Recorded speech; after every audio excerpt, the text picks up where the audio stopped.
Hi, everyone. How is everybody doing? We're trying a simulcast. The future is now. So you'll be seeing us multiple places. And if it's working, which I think it is, because I see check marks, then we should be all good. How is everybody? I was about to say on this and then totally blanked on what day it was. So On this Thursday there we night. go. I am here with Amanda, and we are going to be discussing one Operation Joker, which I inflicted upon Amanda to read. So It was, it was somewhat inflicted on me, I will say. I have thoughts on this for sure. I'm glad that you suggested it though, because it's very weird. And I liked how weird it was. So there are things about it I like and things about it that I'm like, I just can't believe that this exists, honestly. When you were like, oh, there's this manga, I was like, how do you even find this? well, the thing is, it's been around for a little bit because it was released in Japan in 2021, and Right. then there were unofficial translations that were available, and then the official translation came in 2023, and now it's being Hmm. pretty steadily released. They're up to volume 3, I believe, at this point. How many volumes It just are keeps going. there? It just keeps going. This is Wow. until we decide that Batman is an adult again. That's how long it's gonna go for. I Very interesting. It's very interesting to think that you know, Deadpool Samurai is 2 volumes.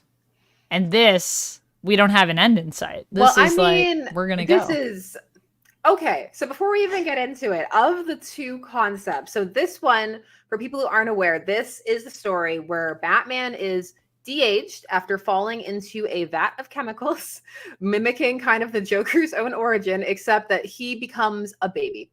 And then the Joker decides that he will raise him to become Batman once more. And then when we did Deadpool Samurai, that was Deadpool on an Avengers style team in Japan.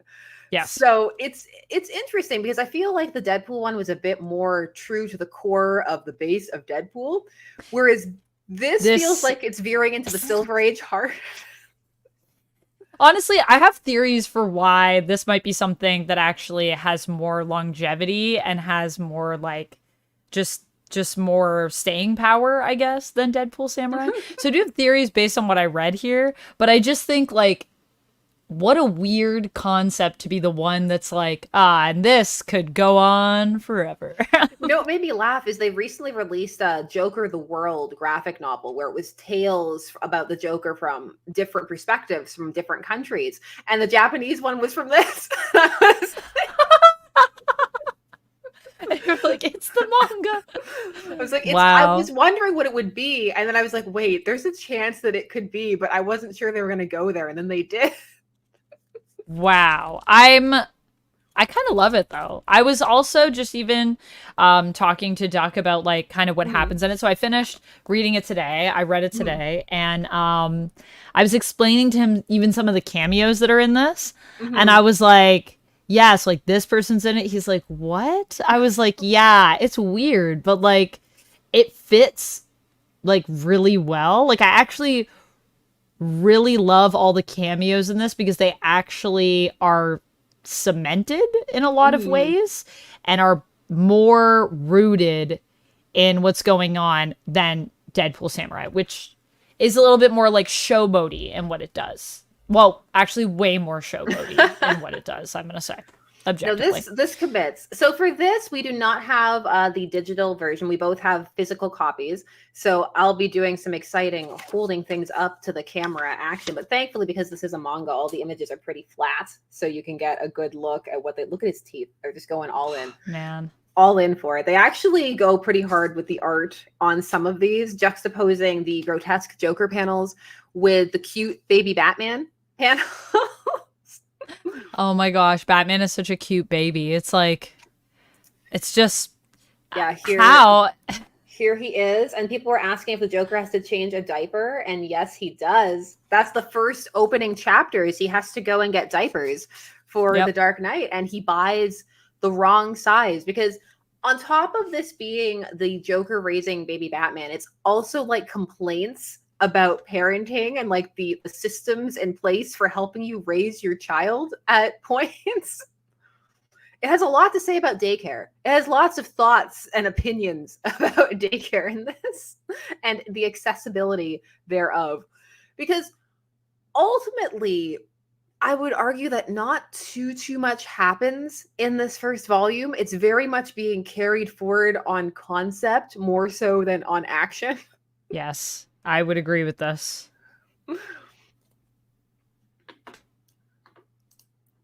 Ira, thank you very much. You're back. Thank you made you. it. You made it for the stream. Oh, you must have been Ira was here earlier because I was doing Mortal Kombat. Yeah, I was doing a Mortal Kombat stream. I actually like had such a like it was such a quick turnaround. So that's why we're late, by the way, in case anyone was wondering. It was definitely not Sasha. Sasha's always on time. If we're ever late and you're wondering, like, I wonder what happened, the answer is probably always going to be me. I'm always late, but it's because I finished that stream, ate food, did a back end for my Agatha All Along episode 3 review. And then what else did I do? And then I did something else. And then I came back in for this. So, I set up this. And then that's when I came on and I was like, shoot, I have to like set up this stream. No, it's all good because you were like, my camera's not working and all of these things. I was like, it's honestly fine. I was going through the interview that I edited today. I'm at the double check phase where I'm like, make sure all the transitions like are aligned and that everybody's volume is synchronized and all of that stuff. So you've been crushing it with interviews lately. I'm like loving just hearing all of your discussions. You're so good at interviewing people. Thank you. Honestly, I appreciate that because I feel like I'm awful at it. So. No, you're crushing it. You're crushing it. And I used to have to do that as like I used to do that in board games. I used to work for Renegade Games, and I used to interview people once a month. I think it was. We would do a show, and I'd interview like board game designers and artists and content creators. And it was actually, I also felt like, I was like, oh man, I hope I'm like good at this. And sometimes they would give me questions. Then we got to a place where like I was coming up with questions. And I was just like, man, it's so fun to like, it's actually so fun to interview people though. It's just so interesting. My favorite part is that usually in an interview, when it's going well, there's a point where you click. And you can feel the click happen, you know, and it's just like, oh, we're vibing. The vibe is happening. And then you're just kind of having a conversation, but it's like a conversation about something that you're just like, I'm just really interested in this. And I just get to like pick your brain about whatever. Like that's the best, I think. But yeah, I definitely feel that. I feel like I think you click with a lot of people because clearly you're a fan. I mean, you're so much of a fan that you're like, I've read the Joker manga where Joker raises baby Batman, you know? Speaking, you should say who hardcore. It's by Satoshi Miyagawa and Kaisuke Goto. So if you need to look it up to find it and you're interested in it. Which is, here's the part where honestly, I think everyone will be after this stream. What was interesting to me about this is if you can see the design that they've gone with for the Joker, it's very much, it's very Dark Knight, like Nolan's Dark Knight kind of look for him. And there are tons of references to movies in here, like movie versions of the Joker. Yes. Specifically Nolan's and the recent like Phillips like Joker one. The Joker stares. That was okay. I love the Joker stares. That was like the moment when I was just like, oh my goodness. And it happens so early too, doesn't it? Is it in the second? It happens like you see the stairs really early and then again at the end. Like yes. It features in the next one too. Like they love coming back to they went full. Oh yeah, okay. So it was on this page with the face where he's stretching up the stairs. Yeah, when I saw these stairs, I literally was just like, wait a minute, this is a Joker stairs. There's no way that's. And then I was like, unless I'm reading into it. But then I was like, no, that's 100%. And then when we got to the end of this, they go full Joker stairs, everyone. Yes, and it's glorious, honestly.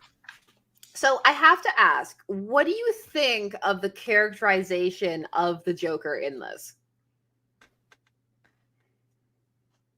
I like it. It feels kind of classic. It doesn't feel, but it also feels I mean, like you said, where this feels like it's kind of a combination of like the comics with like some of the movie stuff, Hmm. it definitely feels like they took, I want to say, more like 80s Joker and like combined it with like Heath Ledger and Joaquin Phoenix. I found And that that's very much where the sprinkling some philosophy. zaninesses. I feel Yeah, like yeah, that's the where the philosophy of the philosophy came Joker. from, because there's a lot of, like, I need to be against justice. And if you're not here, how can I properly be against justice? For you are the avatar of justice. You represent justice, and I can't prove that justice is messed up if you're not here to like help me prove my point. Like I can't prove anything without you, Batman. I need you. Ira, thank you very much. It is very appreciated. It goes Oh, towards things like more volumes of more, this. more volumes of Joker. So also, what do you think about this title for it? So Joker, One Operation Joker. Is that the full title? Yeah, it's one Operation Joker. So it's because he's Sure. got like one job. This Right. is his one mission, is to raise baby Batman back to a. Was the baby okay? Did you get the impression the baby was aging more rapidly than normal, or was it just that time was passing in a bit of an odd fashion? I don't know because it seems like it's one day. Is it one day? Because they have the times. It was more than a day, because Johnny Frost, his henchman, shows 6 up. 6 p.m. on the Like it, one night. Yeah. because remember, it says I haven't seen you in weeks. Like when Harley shows up, He and does say she's that. like, I Oh, haven't. and then Bruce Wayne has been missing for a month. Yes, Bruce Wayne has been missing for a month. But Bat Baby by the end of this is also crawling And now has teeth and can roll over. So and is it, making sounds. Like yes. not full dada, but we're like nearing that, I would say. So I think the funniest thing of this that works for me is that Hmm. the Joker knows that he needs to be a good influence to make sure that Batman grows up to understand justice. So he's trying to curb his villainous impulses in front of the baby constantly. Yes, and I just love that Joker is like a better parental figure than Harley is in this. Because I think that's true. And I think that if you know that, if you're writing that, then you understand those characters better than. So I don't think a lot of people would agree with this, but I just think Harley gets this idea of, I mean, and she does care about people and stuff like that, but she's not very responsible. Mm-hmm. And she's people sometimes write her as like almost having like I've seen her written, and granted a lot of this stuff is in Elseworld stuff, but as like almost having like a motherly inclination sometimes, and I'm just like, I really don't think Harley has that. No, I appreciated this depiction. And what I found interesting about it too was that it continues the same thing that Suicide Squad Isekai did, at least the episodes that I've seen, because I'm still not done. I'll get to it. I'm getting Neither to am I. it. Neither But am I. is that her and Joker have this really like good relationship? Like Yeah. they're a proper like couple. He's more bothered by the fact that in fact, he's bothered that she's so wild. Like he's going on with her here, like, oh no, like where's the one where Oh she's no, in the my kitchen? wild girlfriend where like I love her, but like Yeah, she's like, just too crazy for this baby. like here she is in the I'm kitchen, nervous. and they do this kind of like booty shot, and it's like she's raring to go like usual, and he's just like, oh my god, I don't have time. It's time for this. I gotta get her out of here. She's distracting me from my one operation, raising this bat baby. Yeah, I think also just it is a good relationship that they have. And even the relationship with Johnny Frost in this, like they really nail that. Where Johnny's like willing to do anything for the Joker, but also acknowledges that the Joker is like super messed up and the hold he has on him is super messed up. Yes. And the Joker is just like, look, you're like way below me, but like I'll allow you. But also, I'll take all of your parenting advice that I'll you're allow you to give me all the parenting advice. Yeah. My favorite is when he keeps the holder. Yes. And there's that little page in between where he's like, look, I wanted a black baby holder for Batman because it's Batman. It's got to be dark. But Johnny offered me this one as a hand-me-down. And I just couldn't say no. I thought it was rude, you know? I got to accept it. Because that's one of the criteria that when the Joker's looking for a daycare is that he wants it to be like dark. because it needs to match Batman's color scheme. And Johnny's like, Yeah. you're not going to find an all black daycare. Johnny's like, that doesn't exist, even in Gotham. Yeah, they go to it's like a very, like, it's literally like a white building, and they specify it's like a white daycare. Joker's like, I don't like this. But then also the fact that he can't get into a daycare is like a whole ongoing plot point. I'd say that's the biggest like hurdle. That is the conflict that we have for this issue, is that he can't get into a daycare. And the struggle of bureaucracy is really what they're dealing with. Oh my goodness. Also, Daniel, shout out to you for the 11 months. Thank you so much. Daniel says, closing in on a year read, milestone ahead. Ooh. Man, I can't believe it's going to be a year. Thank you for being a member for almost a full year. That's awesome. I got to make more members content for you lovely folks. I really do appreciate it. It's because it's funny. I just stepped on you. We were just talking before this about how we step on each other. But please, nope, go for it. Speaking of members things, I've relaunched the comic book club. So if you're a member on Casually Comics, you can go vote for the book. We're doing a spooky book this month. So far, I'm not surprised what is winning. But if you want to go and see like what to vote for and what we're going to talk about, our choices are Something is Killing the Children, Volume 1, Batman Red Rain, and Deadpool Kills the Marvel Universe, the first one. Nice. So, all good choices. It's a decision that people need to make. So, I know what I would pick out of those three. What would you pick? Oh, Something is Killing the Children. That's what's currently winning. So I've been meaning to read it as well. And so I'm like, maybe I should join, and I should join this comic book club. I just started a comic book club over on Patreon where we are doing the adventures of Cyclops and Phoenix. Oh, nice. I just read the first 2 issues and did my video on that one. And that's a weird comic, man. It's really weird. I knew it was weird, but because I've never like read it in its entirety, I was like, this is even weirder than I thought it was going to be. Was it as weird as this?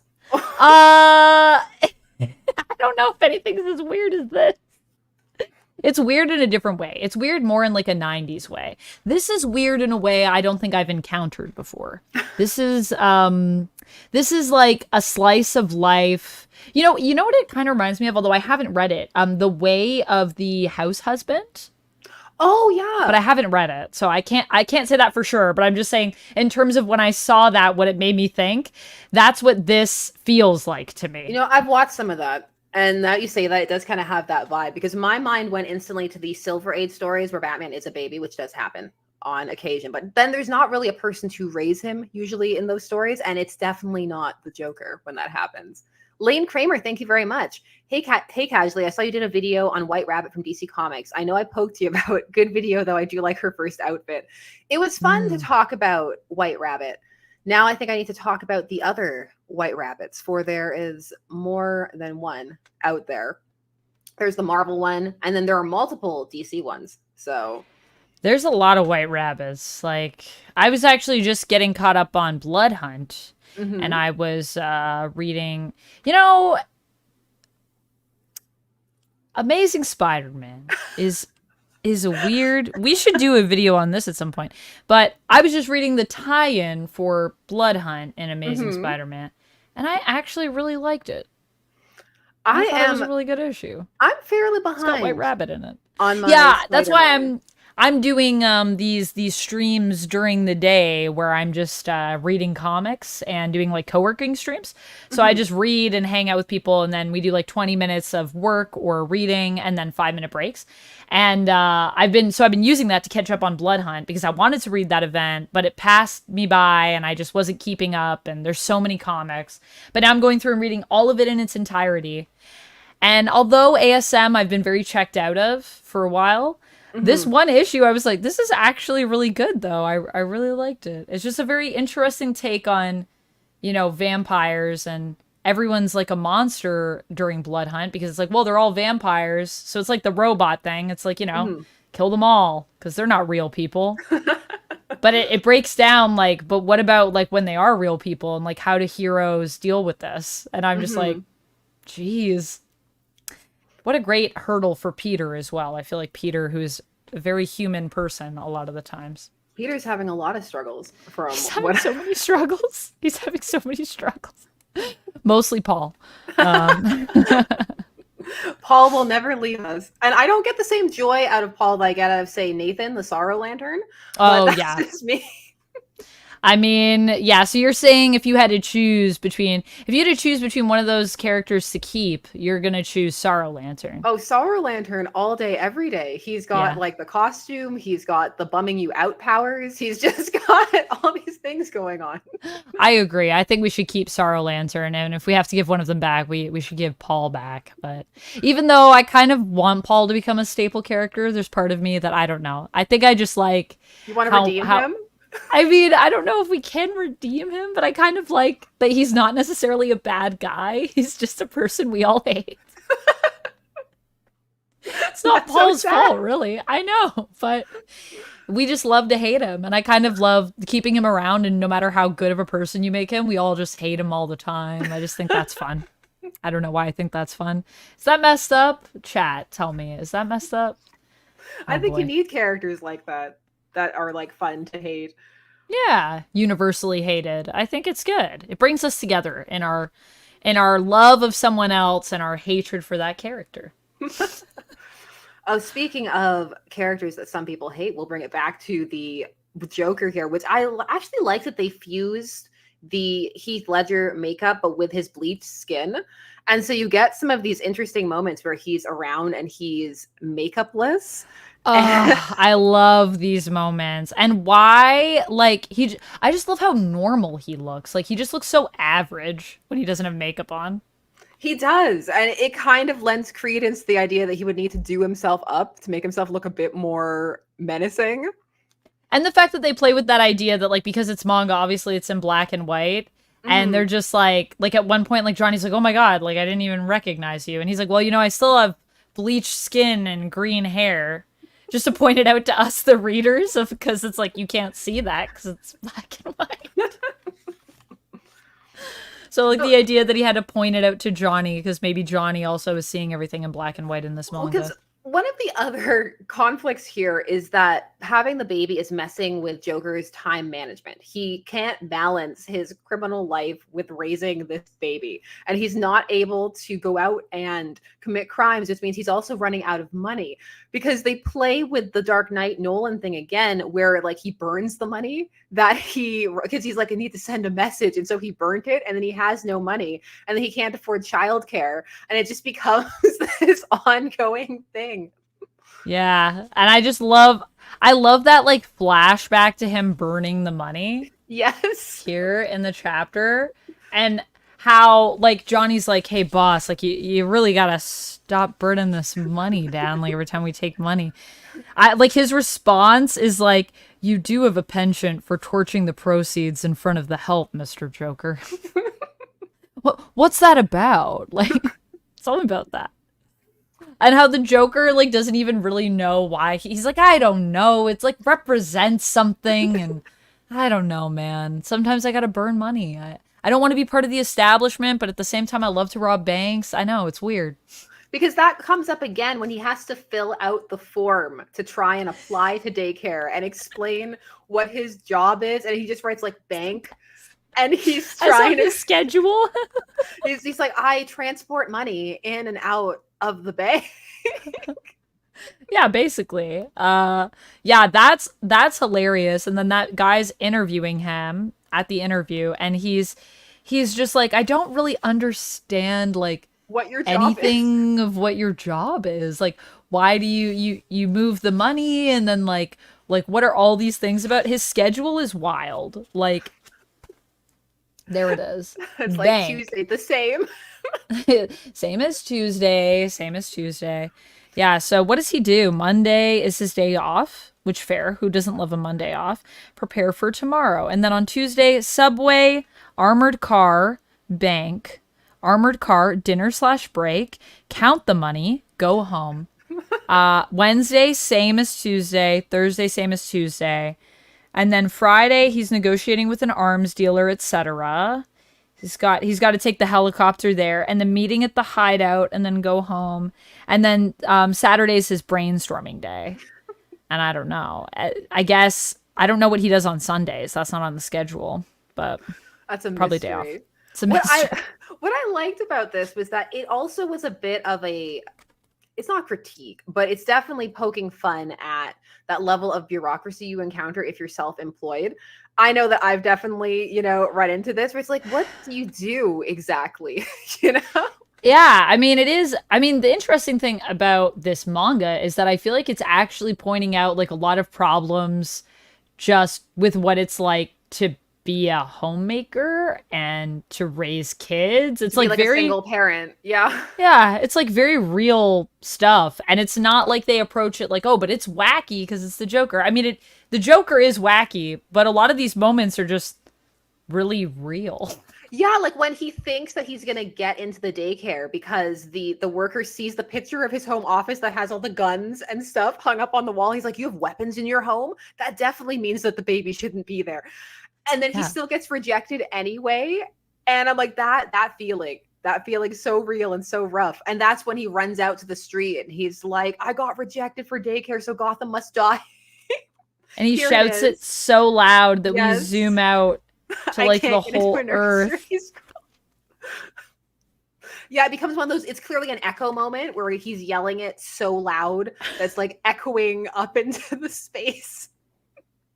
So good.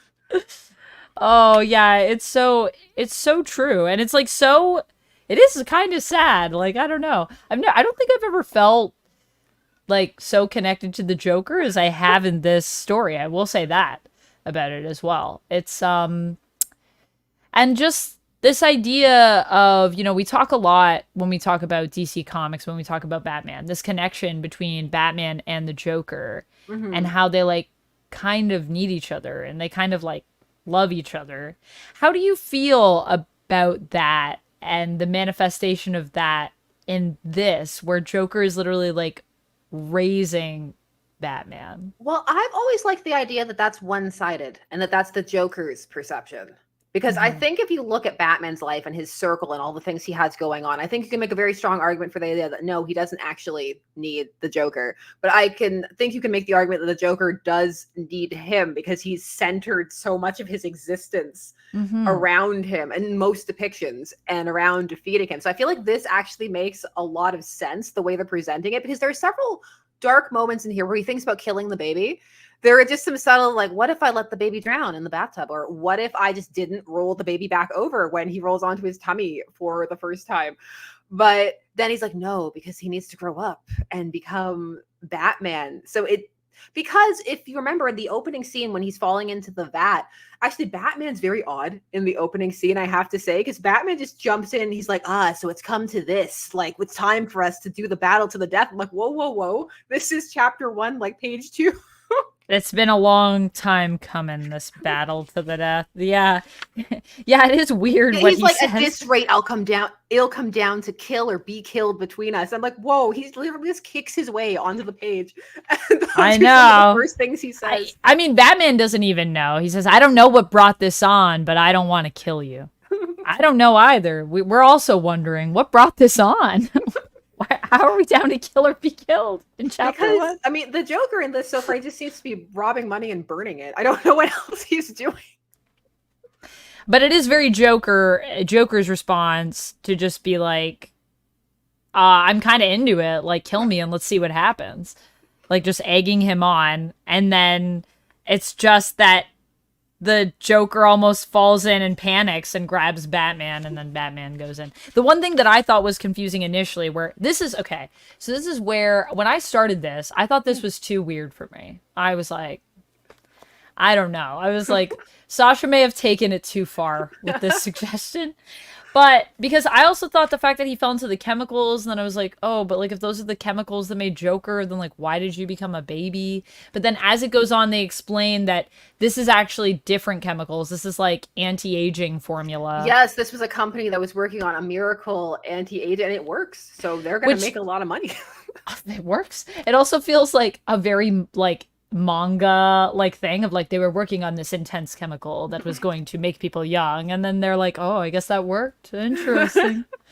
But also just as soon as we kind of got past the basics of the introduction, and then it actually gets more deeper into like the actual child rearing and like what that entails, and how the Joker's just, it's like he's never done this before, so he's just figuring it out, like first time parent slice of life, but like what if it was Joker and a baby Batman?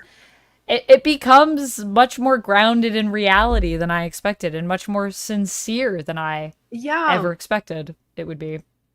It takes this concept, but then it takes it pretty seriously. It's like, let's actually examine the struggles and the scenarios that the Joker would go through in this. And he actually needs to name him later on, and he does end up naming the baby Bruce, which I thought was really funny. Oh my goodness. Yeah, that part's hilarious. The fact that he names him Bruce, the whole way that comes about, the whole part at the end where Joker sees on the news, all because also the way it even plays out, because Bat Baby sits on the remote. Yes. And that changes the channel to the news. The Joker wasn't watching the news. And then on the news, they're like, oh man, Bruce Wayne's been missing for 1 month. And, you know, he's had the baby for 1 month. And he's like, oh my gosh, Bruce Wayne has been missing for 1 month.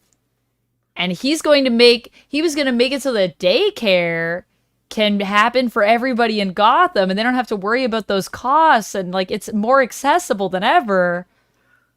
That's amazing. And he's just like excited and like has no idea. And then even like Johnny calls him up and he's like, did you see this on the news? Bruce Wayne's been missing for a month. What do you think about that? And Joker's like, yeah, I saw it. And he's like, and the daycare. And they're both just excited about the, like, no one has thought.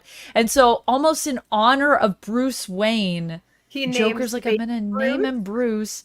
And you're like, how is no one... I love that it's just so weird, but it also makes so much sense. And so he ends up as Bruce anyways. Mm-hmm. And he's happy about it too, because there are hints throughout here that the baby we might have an expanded baby Magneto lore situation where he knows that he's a baby, which would add a whole layer to this if he knows that he's a baby and he's trapped being raised by the Joker. So I would love if it was just, we just found out that this whole time, like, Batman has been aware of all of this, and then we get to go into, like, his inner monologue as a baby. I think that would add a whole other layer to this book that I didn't know that I needed, but I'd probably really enjoy it.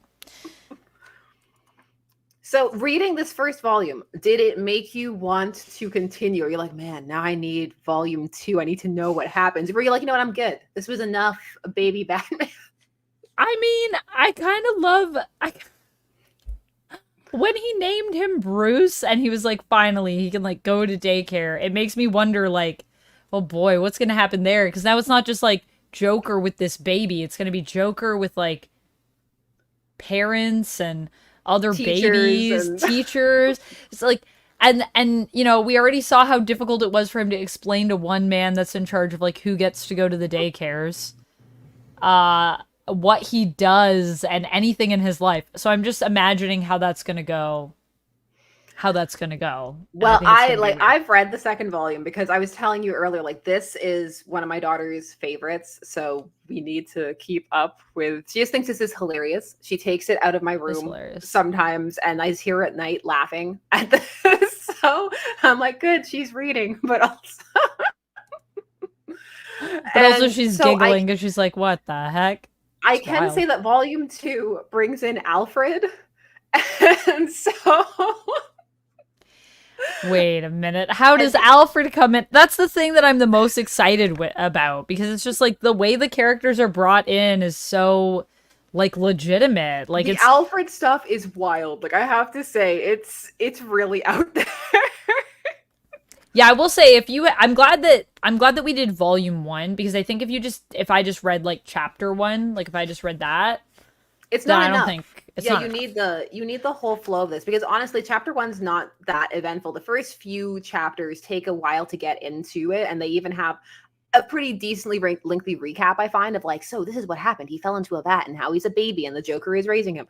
I think I Yeah. agree with you that it's when Johnny shows up that it starts to feel like it's feeling a bit more confident in its premise, and its direction feels like it kind of cements as like, Yeah. okay, like we're gonna go for a slice of life. He's having to navigate these parental concerns, but with Batman. So a baby Batman, or Bat Baby, as he's calling him for a bit. Yeah, I personally feel that is when it becomes more cemented. I think it's also just because they're like clearly not afraid to be like, yeah, like there's other people in Gotham and we're gonna talk about them. We're not afraid to bring them into our weird Bat Baby story. I We're not afraid laughed of that. when the Joker was going on about Gotham has nurseries. And I was honestly like, yeah, Gotham has daycare. With the way it is, it's pretty dangerous. And that's one of the things that Johnny brings up when they're looking at the daycare. He says, look at the security at this daycare. And I'm like, yeah, you need it. There are people like the Joker running I around. know. I know. And it's like also the fact that not everyone can get into a daycare. I'm like, I wonder why. I wonder how many daycares Gotham has. Probably not a lot. Matthew Foster, thank you very much. Joker, basically a single mom who works 2 jobs. Yes, and he needs to get back to his job of crime so that they have money, so that he can afford apartment things. Another moment I really liked is when Harley comes over. Firstly, she bursts through the window. So she sends like glass all over the floor, and then he makes her clean the glass up. He's like, you clean that glass up. There's a baby here and he's crawling now. So basically the Joker is much less fun when he's in parental mode. But she brings the baby a gift, and he hates it. She brings him like this like little cherry pie man doll, and he's upset because he's worried that it's going to make Batman develop the wrong type of personality. And I was like, that's just so interesting, because again, this was playing with like parental concerns but manifesting through the Joker, because you do see that where it's like, no, Yeah. he can't watch that, like they can't look at that, like no.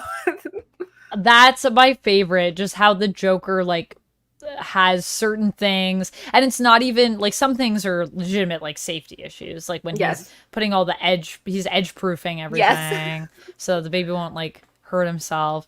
But then it's just like specific parental choices where he's like, no, I don't think my Bat Baby would never be into this. Yeah, my bad baby. All the babies have this. Basically, he's saying is like, my baby's not like other babies. It's My not baby's gonna, not basic. yeah, it's not gonna have this toy that all the other babies have.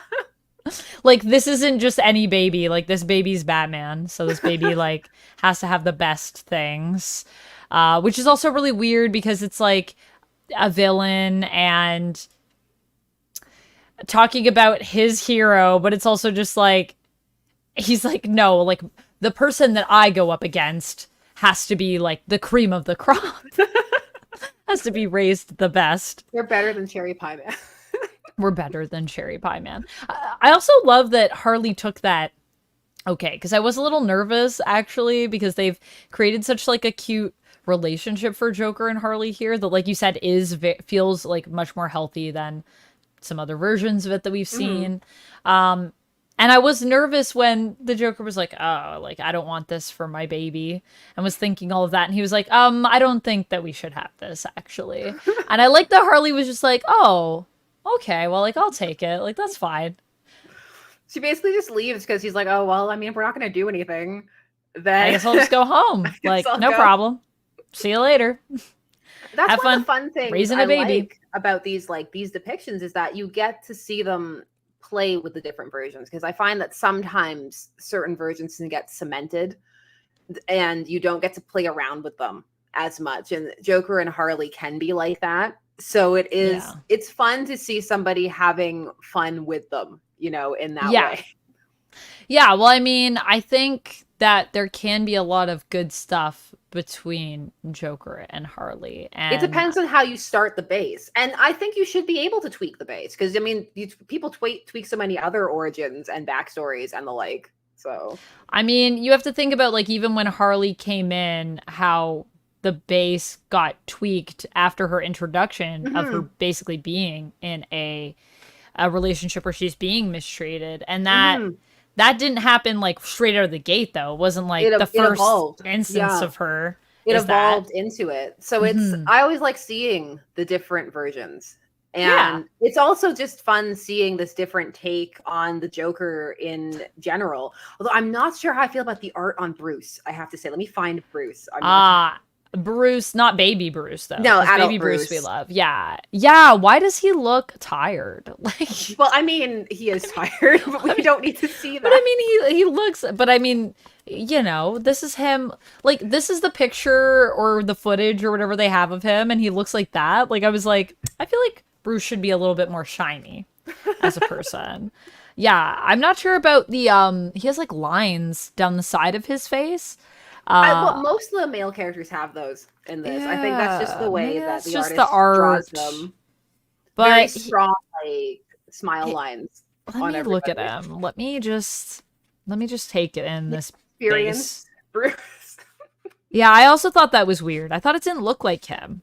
That was well, they do that a couple of times around the mouth. Like here, when he's telling him not to suck on the pacifier because he could get a mouth like an octopus, and then he'll have to rebrand himself as Octoman. Yeah, I'm on the same page.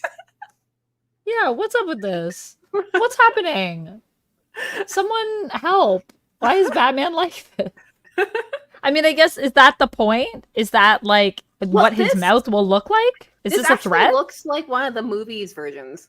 It kind of does look like how he looks when he's in the movies. So Kind of maybe a little bit like are almost, you thinking Michael Keaton? yeah, I'm kind he's of thinking Keaton-y Michael here. Keaton, yeah. Yeah, But like he's Keaton-y here. he's definitely not Keaton here though. No, not This is not Keaton Bruce Wayne. I don't know who this is. Oh, what's Listen, happening? he's been missing for a month, but they're still going to do all the daycare stuff, so it's fine. I can't get it. My camera doesn't want to focus. It's like I can't look at this Bruce Wayne. It's Let me too bad try. even for me. No, it doesn't want to. It Oh, wants to focus there on it the is. Joker. There you go. Look at you. What do you guys think of this? Is this your Bruce Wayne? Who is this? Who is this supposed to be? An actor? Hashtag not my bad. And it's also like his face. Like he's like, which I guess is a Bruce face, but not Bruce Wayne. That's more of a Batman face, actually. This face. I feel like Bruce Wayne, if you have a also, why is that the picture they're using? They probably have so many pictures of Bruce on like a red carpet or something, like at an event or like at a gala, being like and like shaking someone's hand. Or at least with like a closed smile, like he should be like this. I do feel that It's the like Bruce face to me. they get more into it, but like, when I was first reading this first volume, I was like, shouldn't people be a bit more concerned that it's been a month? I mean, I guess maybe depending on the depiction, this could be normal for Bruce. He could be vanishing for periods. That is what basically So, they say, right? Like yeah. I think Johnny is like I think it's Johnny that says he's probably on an island somewhere with like a model, like he's probably just off being Bruce Wayne, He's a rich I like guy. that the Joker calls him Captain Capitalism, but Captain Capitalism. before he runs outside and leaves the baby, just dancing in joy to do the Joker stairs Dancing on the because stairs? he's gonna get to have daycare. Oh, So boy. we go through the whole arc in this. The daycare arc is what I would give the subtitle to this, but I can see why Yeah. they didn't, because no one would understand why it was called that. Yes, I want this Joker manga, the daycare arc. Give me that. But honestly, I wish they had called it that because, like I said, the first few chapters, it was like, okay, he's changing a diaper. He can't sleep. I get it. I get it. It's a baby. I get it. And then they got into like, oh, like Johnny's coming and he's saying, you got to get this kid into daycare so we can go do some crimes. Like you can't be watching this kid while you're doing crimes. And then it became this how hard it is to get into a daycare and like all the things you have to think about when you're putting a kid into daycare to make sure that it's good and it's safe for this baby. How Batman. to fill out your application to make sure that you look the best, and like how to present yourself as a parent and everything like that. All the things that you need to consider. And then at the end of the day, it doesn't matter how much preparation you do. It doesn't mean you're guaranteed to get into a daycare, so you might just get rejected anyways. And the idea as well of Joker being at home and having to raise him and like having to deal with like noise complaints. Like there's just so many things that feel so. I hope we run into other people in this apartment building. I want to know what they think about Oh, this. that's so real. I got a noise complaint once when I had my first baby. So this is real. This I mom is hitting also the just real thought issue. I understand that that's a thing that you could really get, but I also just thought that's so rude of someone to make a noise complaint about a baby. Like, what are you supposed to do? It's a baby. Mine was because I was walking back and forth to rock her to sleep, and they're like, "You're walking. Oh. Stop walking." And you're like, well, would you like screaming baby or would you like me walking? Those are unfortunately the options. It was so funny because she cornered me in the laundry of like the apartment one day about it, and I was so tired. I legit don't know what I said. You're like, I remember recording me and then I blacked out. I said something. It's like I have no idea what happened because I was so sleep deprived at that point. Yeah, you were Joker in this, where he thinks at one point to the Joker in this one. When the baby won't sleep and he's like, I'll never. Oh my sleep gosh, again." I'll never sleep. I'm gonna die. This is the end of my life. I have this baby. Baby's gonna kill me. I also love how he talks about how Batman like has him cornered here more than he ever has. Yes, as a he's like, "You have me baby. more on the ropes now than you ever have." Which is also why I think it would be interesting if we got to see inside like baby Batman's mind and he is somewhat aware of this and he's like what if he's doing it on purpose? That would be so funny. It'd be so ridiculous. Ramiro is asking, does Batman cry or is he such a Batman he don't even emote? He's a decently stoic baby, I'd say, outside of the regular baby cries and the like here's some of our Bat baby with Harley. I feel like, Bat Baby is I think Batman can be emotional though, but I would say that Bat Baby is only the most emotional when it's time to go to bed. And I think it's because, Batman, when it's nighttime, Batman knows I can't sleep. I gotta be. I know. I think he's probably crying at like the fact that injustice is happening everywhere. And even as Bat Baby, he's aware of it. That's what I think. It's tears of crying because he can't like uphold justice. That's where it's coming from. Dragonberry Mead, thank you very much. This should be an ongoing series where different villains raise baby Batman. They all take turns. Oh, who do you think would be the best villain parent? The best villain parent? I mean, some of them I don't are know why. Yeah, but I want to say Dr. Freeze. I don't know why. Or Mr. Freeze? No, Mr. Freeze or Dr. Freeze? Now I'm questioning myself. He is a doctor. Yes. But do we call him Dr. Freeze or just Mr. Freeze? We call him Mr. Freeze because we're disrespectful. So. We don't care about that doctorate. Get that out of here. I feel like Freeze would be a good parent, though. Chemdog is saying Raish. I mean, I think Talia would disagree with that. I mean, he would grow up to be very capable, but yeah. Yeah, I definitely think Talia pitted would. in some destiny kind of thing, because depending upon which of Raish's children you are. Or later in life, Raish might just try to steal Batman's body. Might just steal your body. Which he already did, even though he wasn't his son. But he literally uses his daughter to do that. Batman Beyond. That episode's amazing. I love that episode, so it's so uncomfortable. It's so weird. So I don't know. I don't think Raish is going to be the best parent, but... Someone's saying the Riddler. I don't know. I feel like you'd have a very odd childhood with the Riddler. Oh, what about Kite Man? Well, I mean, Kite Man's had such a redemption has been a parent. Because of all the different depictions we have now of Kite Man. I feel like people have very positive emotions towards Kite Man now. Yeah. Like, if you had asked people 10 years ago, like, if there'd be so much content about Kite Man, I think they'd be really surprised.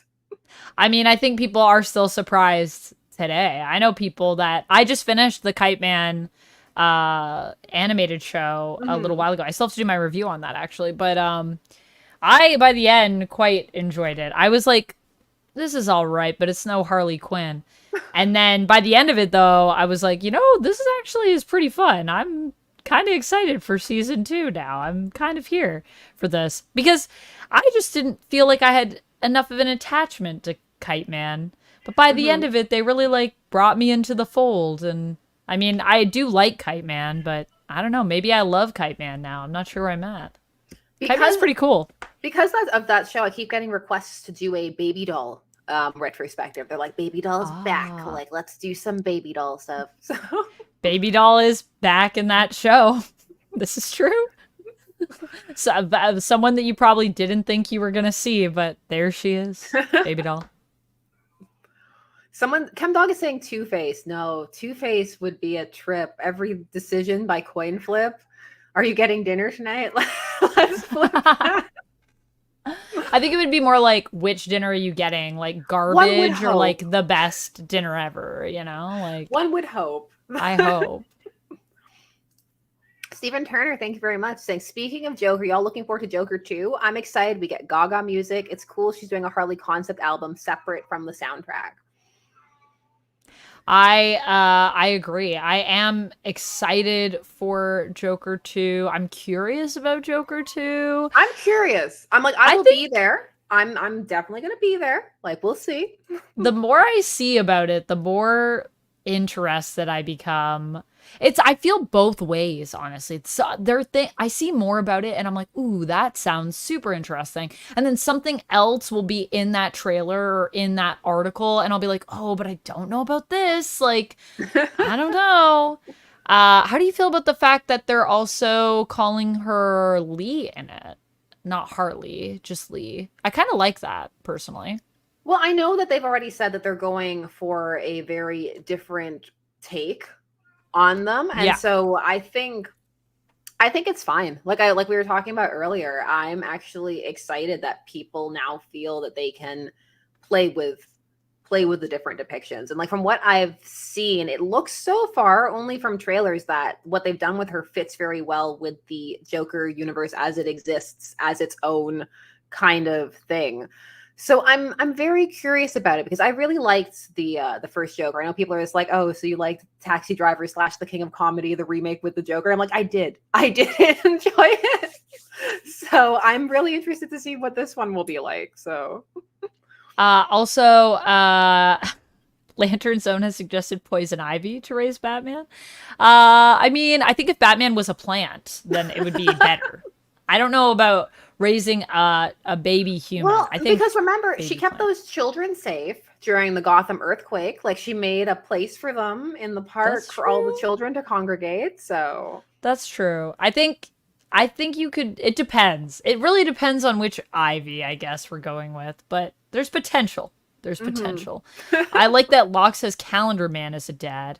He'd never miss a Little League game. This is true. Never miss a birthday. Everything would be on that calendar. He would be the calendar. What about oh no, who am I thinking of? Oh no, this is maybe not. Never mind. What were you thinking? I was thinking of not Calendar Man, but who is one of the first villains that Batman Hugo ever Strange? had? No, not Hugo Strange. Oh my goodness, could you imagine what would Hugo Strange be like? I was like, what? Horrifying, I think. Oh, you know what though? I think Bane could maybe be a good dad. Has Bane ever been a dad? Yeah, yes. I don't know. He has? Has he? Who is his kid? He has a kid? Were you thinking about Clock King? Memento Mortem is saying Clock King. I don't think I was thinking about Clock King. Who am I thinking about? Okay, wait, I gotta figure it out. Hold on a second. I was gonna say Calendar Man was him, but then I'm like, no, that isn't Calendar Man, is it? Maybe it is Calendar Man, but like OG Calendar Man? The one who actually wore calendars? No, not the one that wore calendars. No, I'm thinking of he is a guy who... Oh, Ben Chen is saying calculator? Are you thinking about the calculator? No, I don't think it's a calculator. Who am I thinking of? What's his name? He does do kind of like riddles, though. Clue Master. Clue Master? That's Stephanie Brown's dad, and he's terrible. You don't want that. We don't want him. We don't want him. I just think he is smart, but I just was also thinking the person I'm thinking of being smart, doesn't make you a good parent. I was just laughing because I'm like, you can just literally start naming things, and if you're in the Silver Age, like it might be a person. They've like probably all been villains. Yeah, they're probably all. What do you guys think about Catwoman as a mom? Do you think she'd be a good mom? I think it's been shown in like Elseworlds and the like that she can be. I definitely think she could be a good parental figure. I feel like we've seen her be a parental figure to a few people. She's done a good job. But I don't know. I guess Catwoman is also like a villain, like a light villain at this point. But then you get to like the weird dynamic because then you're just remembering all the times that she's been a parent with Bruce. So it's just kind of like, Yeah, so being a parent to Bruce, it's very Benjamin Button vibes, kind of. I was thinking of that. Have you ever seen Womb with Ava Green? Oh, okay. Well, no, I have not, but I love Ava Green. Womb is a very interesting sci-fi film where a woman's husband dies, and so she gives birth to like a clone version of him, so she can raise him to be her husband again. And it is a movie that I watched. So wait, and so Ava Green is the mom/wife? Yep. I need to watch this. This sounds yes, very and it has interesting. Matt Smith in it. Yes. Is Matt Smith her husband? Yes. What? Who made this movie? What? Yeah, Catwoman has been a mom. Yes, Steven, this is a good point. Catwoman paternal to Holly. I agree. Mm-hmm. And depending on which story, which Earth we're talking about, better outcomes in some, well, I don't know, actually. I don't know. Does Holly ever end up okay? I think in one reality she is burned in a fire and dies. And in another reality, she betrays Catwoman. And it's actually with Bane helping him. We have so many realities to choose from. It's too many realities. I mean, in all realities, though, I think everyone has the potential to be a good parent, except for maybe a few people that are really, really bad. No, like a Professor Pig or something? No, or like a Victor Zsasz? Yeah, not Victor Zsasz. Victor Zsasz. I don't want to know what it would be like if Victor Zsasz was your dad. I don't think you're going to be okay. I don't know if you're going to make it. Not Joker. Yeah, I mean, Joker, I don't know.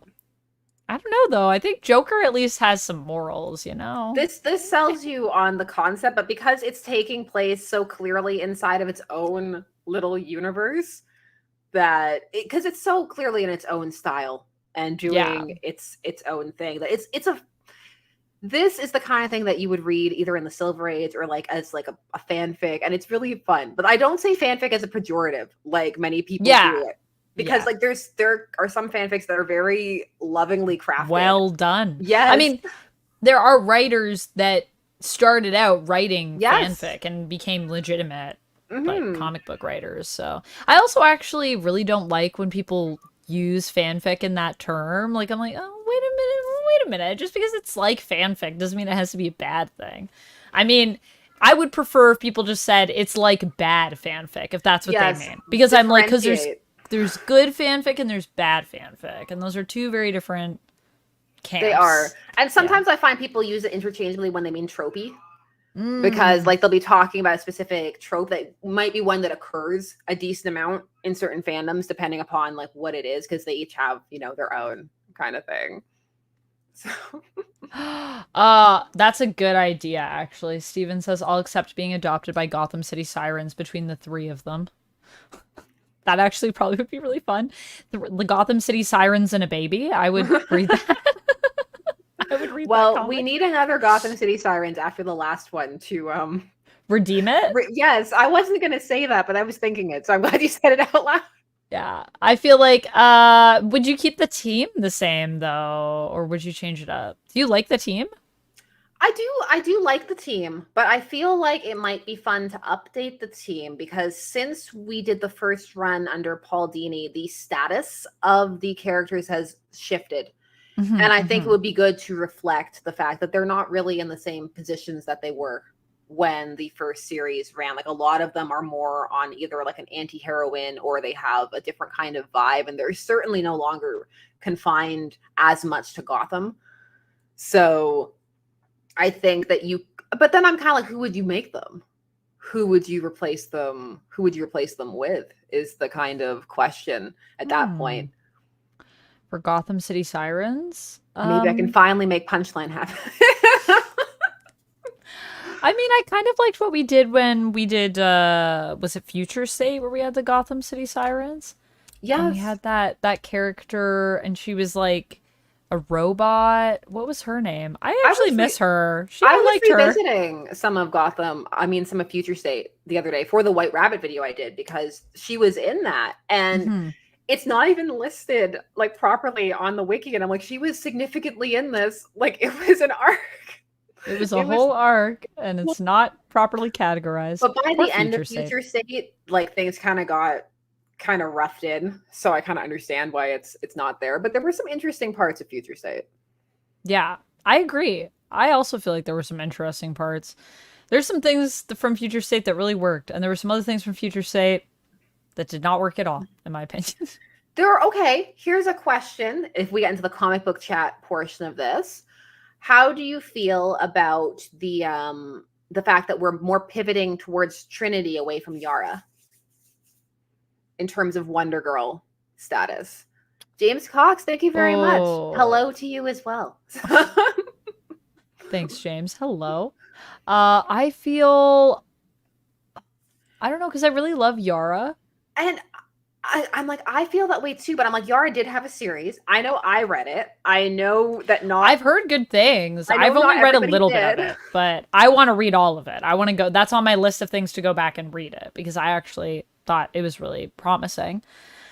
I don't know because it's hard because I really love Trinity. So I just thought there were some interesting concepts with Yara that were unique. I agree with that. Yeah, I would agree with that. I think that Trinity is more of a safer choice in a way for Wonder Girl, whereas I feel like Yara is trying to like bring something new in to that superhero role, but also just in terms of the like Amazonian mythos, which I find very Yes. interesting, I love that they were playing with the different folklores and stuff that you don't expanding it. normally see in this kind of like Western media a lot. And I thought Hmm. that aspect of it was really interesting and that there was a lot of potential there. And I know they're doing some of like throwback things with Trinity. Like I saw they're gonna do the three Trinities, which is a throwback to the Impossible Tales when there was Wonder Tot and Wonder Girl and Wonder Woman, and they were all the same person Hmm. kind of by accident because at first they were all spliced together footage. So it's kind of interesting to see that being revisited and that's fun and fine, but I'm also kind of like, oh, but Yara. I know. I think Yara's really cool. I just hope. I mean, here's my thing though. Like, don't we have room for all the Wonder Girls? Like, can't we just have all of them? Maybe we could do a backup thing like they were doing in the Green Lantern because the backups for Trinity have all been like they've all been Trinity in the Wonder Woman book. But I'm like, Yeah. I did like how in the Green Ha- Lantern book they were playing with different things. have we ever had like a Wonder Girls book Like all the Girl hmm Squad. in like one book? Well, they've As like done a some like team. events where they were doing stuff together. Yeah, But I've seen them team up together, but I don't think they've ever had like a Wonder Girls series. Or if they have, then I don't know about it, and clearly I should read that. But I think that would be really cool because what I really love is I love how all of the Wonder Girls feel very different, but at the same time they all have this thing that like connects them and they're all really cool. Like Cassie's really cool. I love Donna. Donna's probably my favorite Wonder Girl if I had to pick mhm. just one. But I also love Yara because I think Yara is so different and interesting. But then I also love Trinity because Trinity's just like adorable. Like she's just the cutest. Like how can you not like Trinity? I She's so find great. Trinity better now than how she was introduced. I personally found her introduction Mm, quite obnoxious, but what they've done for the trades I've noticed is that they've put that introduction after the backups. And I'm like, that reordering really recontextualizes the introduction because right. then that introduction comes with her already having a relationship with the other two that you've seen. Whereas Yeah. when that introduction first came out, that was her out the gate. And there was no like, oh, this is her relationship with the boys or anything. It just was like, I can do anything. And it was just kind of like, Yeah, that is obnoxious. It's obnoxious when you don't have the context of everything else. And I well, think that she is I mean, and she is kind of obnoxious, but that's kind of her charm too, in a weird way. it's then, but then you're kind of getting into a dynamic where you kind of have to balance that with Damien's obnoxiousness This because is true. Damien's also He's also a very bit like that. obnoxious. Yeah. Stephen Turner, thank you very much. Yara Nubia, some of my fave designs for Wonder Woman characters. I also love Nubia too. Nubia is great. Honestly, there's so much good just Amazon goodness that I don't know. Amazons, they just do something to me, man. They just awaken the Amazon within me. I don't know. I don't know, but I just love. And it's weird because I always was very resistant, like initially of Wonder Woman. Like I've been a Batman fan for as long as I can remember. But Wonder Woman, I always thought Wonder Woman was, I don't know, too perfect woman. And then the more I've gotten into the Amazons and even just Wonder Woman herself, like I also love Diana. It's like there's so much depth and complexity and the fact that we're pulling from myths. And the other thing too with Yara is I also really liked Yara in Future State, oddly. Yeah. I also liked her in Future State. Man, I kind of feel bad because I know Future State was going to be like the future.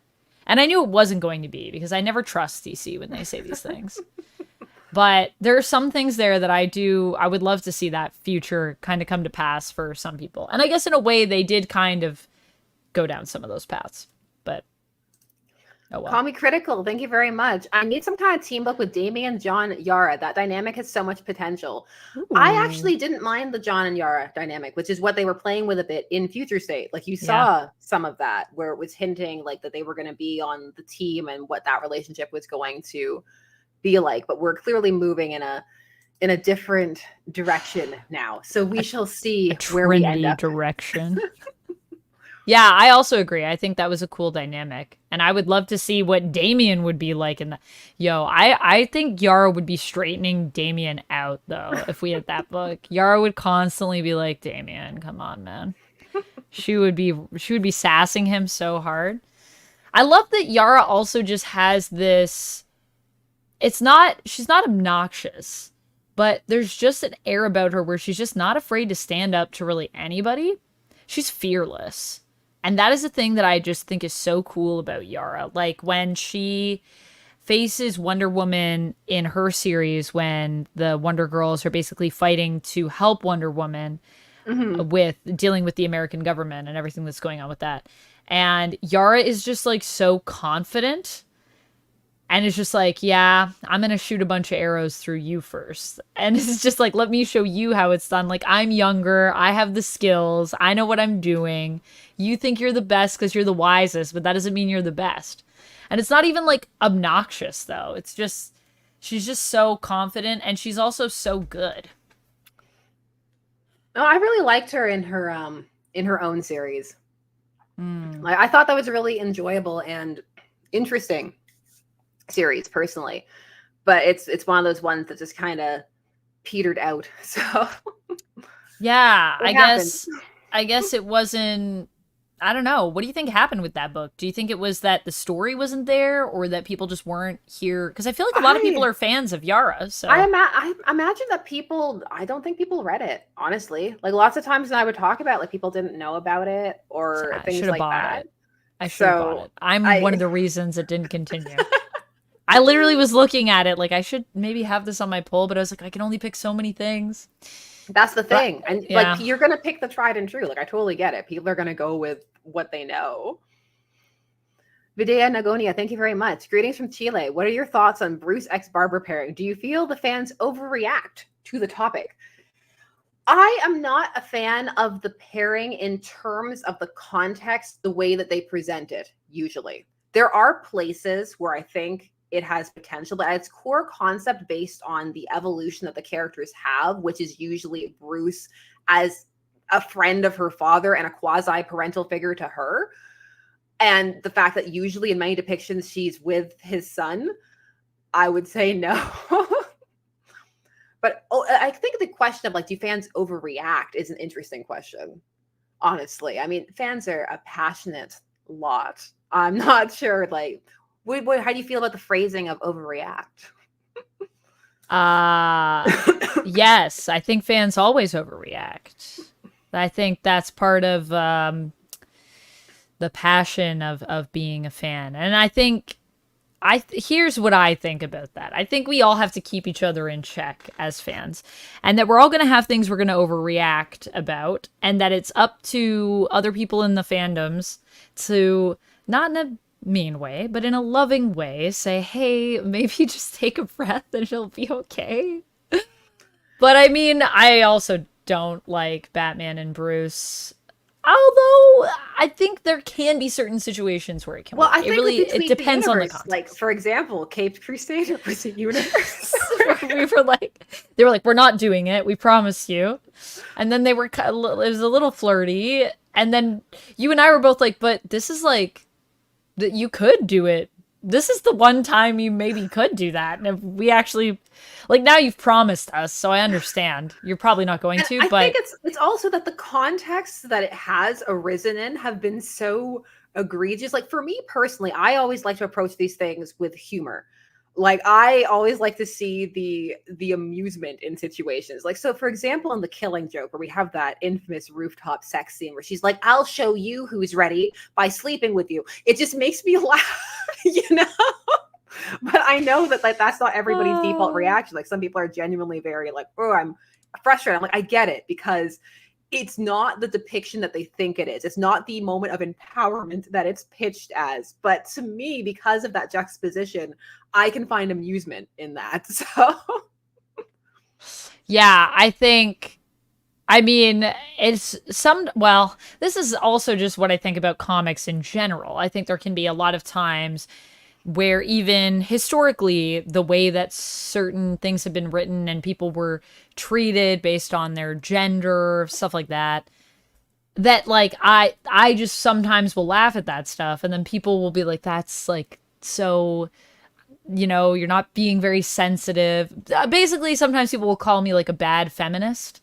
But I'm like, oh, well, yeah, but I mean, like, it's just funny, like, especially when you put it in the context of now, and I look back at it and it's ridiculous.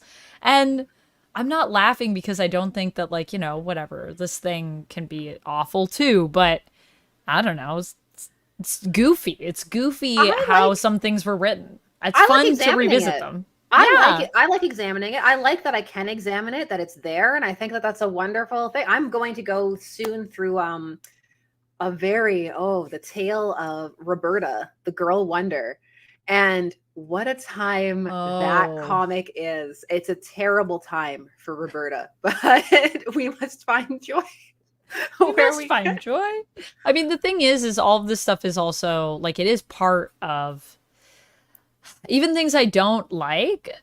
If it's written and it's there, it's like it might not be part of the continuity per se, like It's part of the Killing Joke, history. but it's part of our history. Yeah, so it's like it's It's whether or not I agree with it, it's still there. I mean, And I like seeing how things shape things. Like for example, with again Killing Joke animated, I love going back and looking at the behind the scenes and like the context of how that came about and why and what they were trying to do. Like even if I personally don't think that it worked, I still think it's a fascinating journey to go on, you know? yeah, yeah. Well, I mean, it's fascinating to find out how people got to that point and how Mhm. why they think like because these things don't just happen. That's the other thing. People think that people just made a choice to like make them mad, and I'm like, probably that's not what happened. Probably someone made this choice because they thought it's gonna be great. Like when we almost got Snowflake in Safe Space.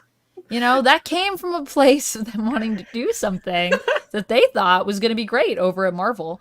And then they saw the reaction and they And they were like, realized, "Oops." oh, we completely miscalculated this. But I don't think that came from a place of them wanting to do something to antagonize everyone in the audience. I like to imagine that most people aren't acting out of malice. I like to imagine that most people Yeah. are genuinely trying to present something that is good and that they enjoy. Perhaps that's naive. I don't know, but that's the way I choose to look at things. I feel the same way. We were also talking about this the other day, the wedding between Batman and Catwoman, and I was just talking about how Tom King has talked about what it was like when he was writing that and some of the stuff that happened that led to, that wedding not happening. And people were asking me in chat like my opinions on Tom King because I'm reading Wonder Woman. And I was saying I really like Tom King as a writer, and then people were like, these are some problems that I have with Tom King, and I'm like, right, but like there's context there that we also have to take into accounts. And a lot of the times when people are writing in general or doing art for a book or any of these things, there's so many other things happening behind the scenes that we just don't know about until someone starts to talk about what that situation was like. Like, I mean, I am also a big believer that when ASM is, done and we've moved on to a new creative team, I think there's going to be a lot of tea that if people want to spill it, I think it's going to be fascinating because I think there's a lot happening behind the scenes with that book that we're just not aware of. And, not to say, I mean, when you write something, you wrote it, but you're not the only one that's responsible for what happens in a story when you work for a company like Marvel or DC, because it's so big. It's so beyond just, the two names on the front of a book or whatever we get. And it's like, I've done some writing pitches, and sometimes like your pitch will be returned with like, okay, but what if it was like this? Or like, like yeah, something completely different. So sometimes it's just, you end up having to pivot. It's just like, all right, we're pivoting. And sometimes depending on when it is, the pivot can be small or the pivot could be huge. And it's like when I was talking with Scott Snyder in that interview, he was talking about how there's sometimes lots of things happening behind the scenes in the company, or just, there's just stuff. And the way it can manifest, unfortunately, is like, I think you see this a lot on YouTube with communication, where it's just like, like sometimes things just happen, like nobody tells anybody, or like it's not properly communicated, or like that's happened so many times. Yeah, it has. And it's also that, but that's the thing. And I mean, even when you just think about YouTube, like there's so much that if you're a viewer on YouTube and you're watching content even versus a content creator, there's so much there that people don't necessarily understand of like why a content creator will do a certain thing. But as someone that makes content, I could look at someone else's content and understand, even if I don't agree with what somebody's doing, why they have done what they've done. And there's so many layers to it but I think that's so interesting, because then it's like you're never really going to have the full picture until you get to hear like a little bit from everyone. So when everyone wants to talk about like, when I was making this book, here's what it was like for me. When we were working on editorial for this book, here's what we were given. I think that's so cool. Because when you have all of those pieces, you have the full story of a book. It's like James Bond is saying, Stan goes out of town, they kill Gwen Stacy. Yes. Stan goes out of town. Well, I mean, famously, what Stan said, that whole idea of how he didn't even really realize what he was okaying. But so he also says, right, like there's going to be different people that are going to have different takes on that story. And somewhere between all of those stories of why Gwen died and all of that stuff, you find the truth, which is complex in most cases. Call me critical. Thank you very much. He's saying some fans want to do to Tom King what they did to Nick Spencer. What do you mean by that? Are we just talking about the discussion around the Hail Hydra? My favorite meme, well, one of my favorite memes is Hydra Cap, where they did all of the variations on it. Again, like I like to find the amusement in things. But again, that doesn't mean that I don't understand where the frustration is coming from, because I really do. But at the end of the day, I feel like fandom should be fun. And if you're not enjoying yourself, if it's something that's bringing you like genuine frustration and you're coming away with it feeling bad, I don't think that that's a good thing. I don't think things that you're supposed to be doing for fun should make you feel that way. Yeah. I mean, I think that's why I like to try to get into everything, because it helps me to contextualize if there is something that I don't like why it came about, so I can at least like understand the perspective of a choice. But at the same time, I'm also the type of person that's like, well, at the end of the day, it's just, it's just comics. It's just fun. We're just here to tell stories about cool people. It's not, I think some people, this is the other thing when we talk about people overreacting. I think for some people, it's like life or death. And I'm like, it's going to be okay. It's like, I understand that passion, because I love these characters. They mean a lot, or they can be tied to really important moments in your life, or you can have like really profound memories, with them or with other people. And I think that's really wonderful. I think it's always important in anything in life to try and, I guess the colloquial phrase the kids used to say was check yourself, but just to keep yourself, to keep perspective with yourself. And I guess just to keep tabs on yourself and like, how are you doing? you know, like It's hard because I feel like with fandom, sometimes we lose a little bit of ourselves in a fandom and we like put our identity in a fandom, sometimes in a way that can be harmful to us as people because it's at the end of the day, like this is just a character. Like my love of Batman doesn't like dictate who I am, but I am who I am and I do love Batman. You know, like these, like it is a part of a small part of who I am, but I don't think of it like, you know, I mean, Madeline Pryor broke up with Havoc, and I don't like that. But at the end of the day, it's like it's gonna be okay. Like I can still love Madeline Pryor, and I can still love a lot of the stuff that we've had in the past with those two, and I can also dislike a lot of the stuff we've had in the past with those two. At the end of the day, it doesn't define who I am. I think sometimes we lose ourselves in that, and I often have to like think about if I didn't have my love of fandoms, like who would I be? And that is a scary thought for me. So I can only imagine what it could be like for other people too, that might even be more connected to these things than I am. Dante Cook, thank you very much. Hi, ladies. I'm not reading Trinity out of a small rebellion. Ooh. I want to break from the trope of everyone having to become parents at some point, especially women. Let her 5 Wonder Girls be her legacy. I don't know. What are your thoughts? Interesting. I actually liked Hunter, her son. The idea of Wonder Woman having a son, I thought was a fascinating dynamic. I don't think every character needs to be a parent, though. I think depending upon the character's trajectory, it suits some characters better than others. And I think that it's good to have a mix of both, you know, like some who are going to be, others who aren't. I do kind of feel like they are shoehorning, it's not the right word, but it does feel like they're trying to make a Trinity that is the next generation Trinity, like directly. And I am not sure how I feel about that. I mean, I guess it'll depend how it plays out. Like maybe it'll be awesome. It'll be like, yeah, this is exactly it. But it does kind of feel a bit like they are going for a direct lineage type thing of like people who are either like directly descendants or adopted from like the mains. So we'll see. I don't know. I like legacy characters. At the same time, it is a bit complicated when you keep adding new ones and the old ones are still around. And then you have a whole host of people. The original legacies are just like out in the rain, like Kyle. looking in. Well, Kyle's doing stuff. So, you know, in all fairness, Kyle Rayner's doing stuff. I feel as well that it kind of... I really like Trinity, and so I'm here for that. But I also agree that I do feel Wonder Woman is a character that doesn't necessarily need to have kids to even have a legacy, first of all.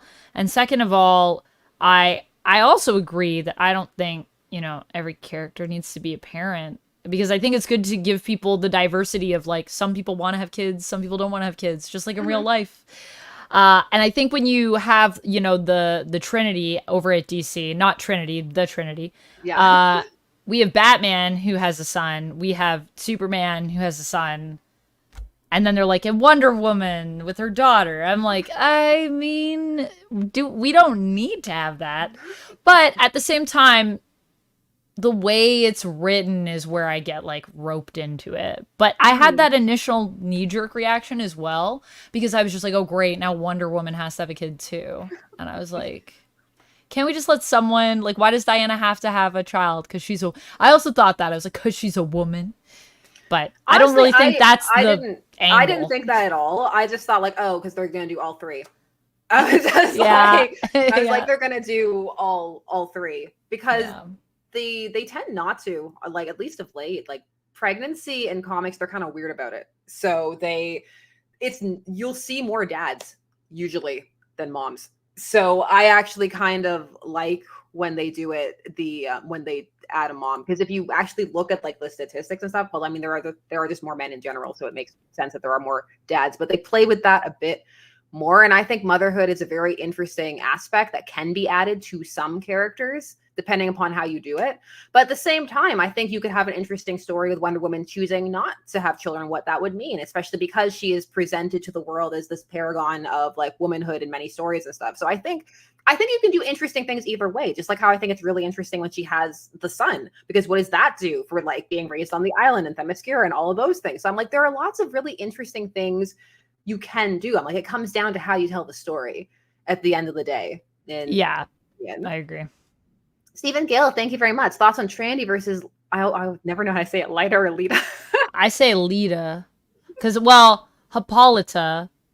So yeah, but I don't know. I've heard it both ways. I think you can say it either way. I think I honestly haven't thought about her in a while, but I know that when Trandy first came up, people were like, "But what about that from our prior Earth 2 days when we had that's those gone?" legacy, I think those legacy characters. Well, I guess people kind of feel some kind of way because you are seeing a lot of the JSA stuff reappear in like its own kind of corner.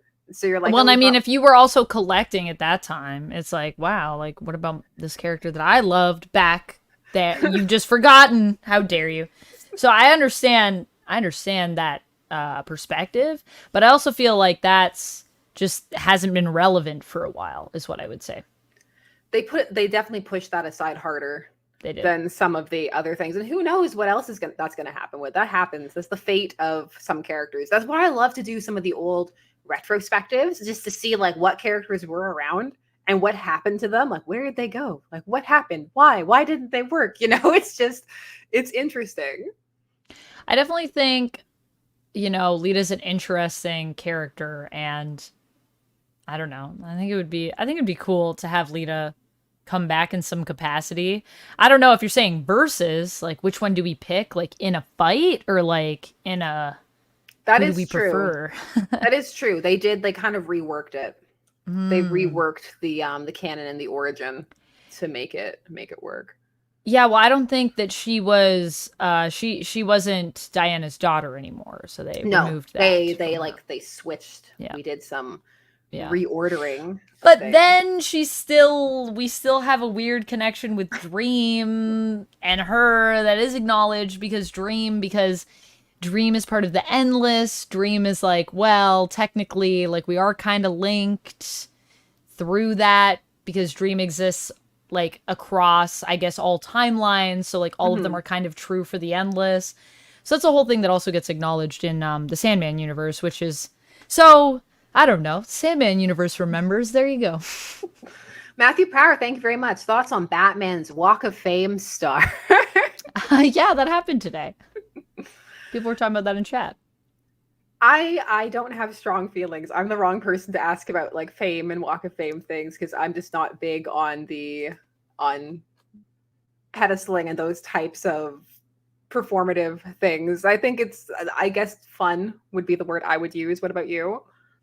Yeah, I'm here for it. Let's give them all a star. Where's Superman's? Where's Superman's star? Where's Wonder Woman's star? What about Spider-Man? Will Spider-Man get a star? Can the X-Men get a star? Do they each get one? How many stars do they have for superhero comics? Because I personally think that's super cute. I heard that people were saying, because people in my chat were asking, like, oh, was it for like an actor? And it was like, no, it was just for Batman.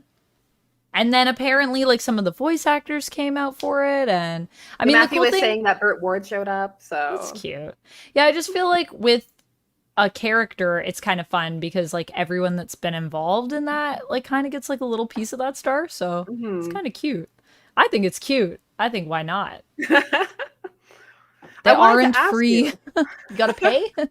How much is a star? I wanted to ask you, since I have you here, what are you reading? What are you reading currently? What am I reading currently? I have my pile of things I've been reading next to me. But I mean, other than One Piece, which I think I've said to you, I've been reading a lot of One Piece manga, so I have been continuing with that.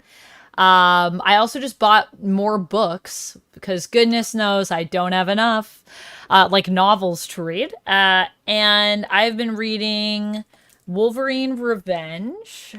I have been reading... I read Dazzler issue number 1. I really liked this. This was really good.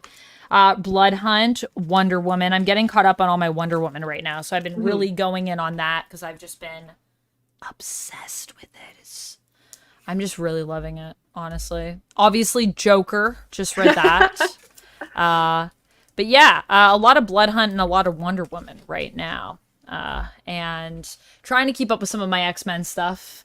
They just keep adding books. I They feel like gotta every time I stop. turn around, it's like surprise. Every time I turn around, someone's messaging me to be like, Amanda, what do you think of this new book they added? I'm like, they need to stop. And then people are like, are you getting all these books? And I'm like, I can't get all of them. I have to pick. I can't. Well, there was another one that they just announced. So I know they're doing Psylocke, but there was another, Magic. So they're going to do Oh Magic. yes. And people were Hmm. like, well, you going to collect Magic? Because I mean Magic. And I'm like, I love Magic. But I don't know if I can do Psylocke and Magic. Can I? And Phoenix and Dazzler. How many ladies getting books right now? Both too many and not enough at the same time, I feel. Stephen Turner, thank you very much. Did you guys see the Storm previews a bit ago? Her sanctuary looks sick. She rich. The writer said she's gonna have multiple super suits. She goes between in her book. Love the bringing fashion. I I do love always that. love when they switch up a costume. I'm not gonna Hmm. lie. I do I like when haven't there are multiple seen looks. I haven't seen the Storm previews, but I'm gonna look them up right now because now you got me curious. Storm previews, but yeah. So I'm reading, a lot of Marvel, a little bit of DC. What about you? What are you reading? So I'm deep into the indies right now. Mm. I'm in really deep in indie stuff. I've caught up on a bunch because of the Global Comics app that I know I've been talking about a lot on my channel, but I've been reading so much on it. I caught up with Local Man. I just finished Behold the Behemoth by Tate Bromble. Like there's just so many interesting things I hadn't read before, like Plastic, Danielle Hilliard, like all kinds of things. Because especially because I was trying to find a bunch of horror comics. So, Right, right. Rogue Planet, I recently read by Cullen Bunn, just a whole bunch of those kind of things as I was trying to compile what I wanted for a list that I'm going to do, because I'm actually going to try and do some spooky things Ooh. for Halloween, that spooky month. Do you have any horror comics that you recommend? People were asking me about horror comics the other day, and I was Mhm. like, not really reading any right now, but I was reading some, but I don't have anything. I'm gonna be reading the what's the one that Ghost Machine is doing? Hyde Oh, Street. Hyde Street. Hyde Street is Um, on my pull. I can say I've read it and I think you'll like it. So Yeah, I'm excited. yeah. I'm excited. But then also Creepshow is going to be coming back, and normally Duck is reading Creepshow, but Hmm. now because of the EC Comics, he's like, I think I'm going to stick with EC Comics. So I'm like, so do I get Creepshow? And he's like, do you need Creepshow? And I was like, I think I maybe need Creepshow because I was reading his issues and I really Hmm. liked it. But I don't know. I think we're entering a bit of a like I haven't been reading a lot, so I don't know if this is true. So correct me if I'm wrong because you've been reading more horror comics than I think we're entering a bit of like a golden age for like horror comics right now. I just feel like there's so many good ones that I want to read. There's a lot of interesting ones. There's a lot of interesting fantasy and sci-fi that's happening right now. Like I Mm. recently read The Moon is Following Us. Daniel Warren How was Johnson and that? Riley Rossmo. I really liked The Moon is Following Us. Like a lot of people are recommending it, and I can see why. I thought it was really cool, and it's setting up a really fun premise, I feel like. I also read The Tin Can Society, and Yeah. I liked that as well. So it's like I just feel like there's so much really interesting stuff happening right now on the indie front. Barbarella #1, I also got the chance to read, and I liked that. That was really fun. My interview with the creators is actually what's coming out tomorrow, so I'm really looking forward to sharing that with everybody. That's going to be a good time. Matthew Foster, thank you very much. They turned Jessica Drew's son into a Hydra assassin with mommy and abandonment issues. I will probably be pissed about it for a while. That's the struggle with the children. They inevitably at some point age them up. What? What did they do to my little baby? Look how they massacred my boy. Oh. What? I have not been keeping up with Spider-Woman. I haven't really been keeping up since the end of the Carla Pacheco run. I'm sorry, what's happening? He's how did they do that? Is he old now? Like the kids just kind of like they start creeping up in age. Then you turn around and Damian Wayne looks like he's about 16 somehow. You're like, whoa.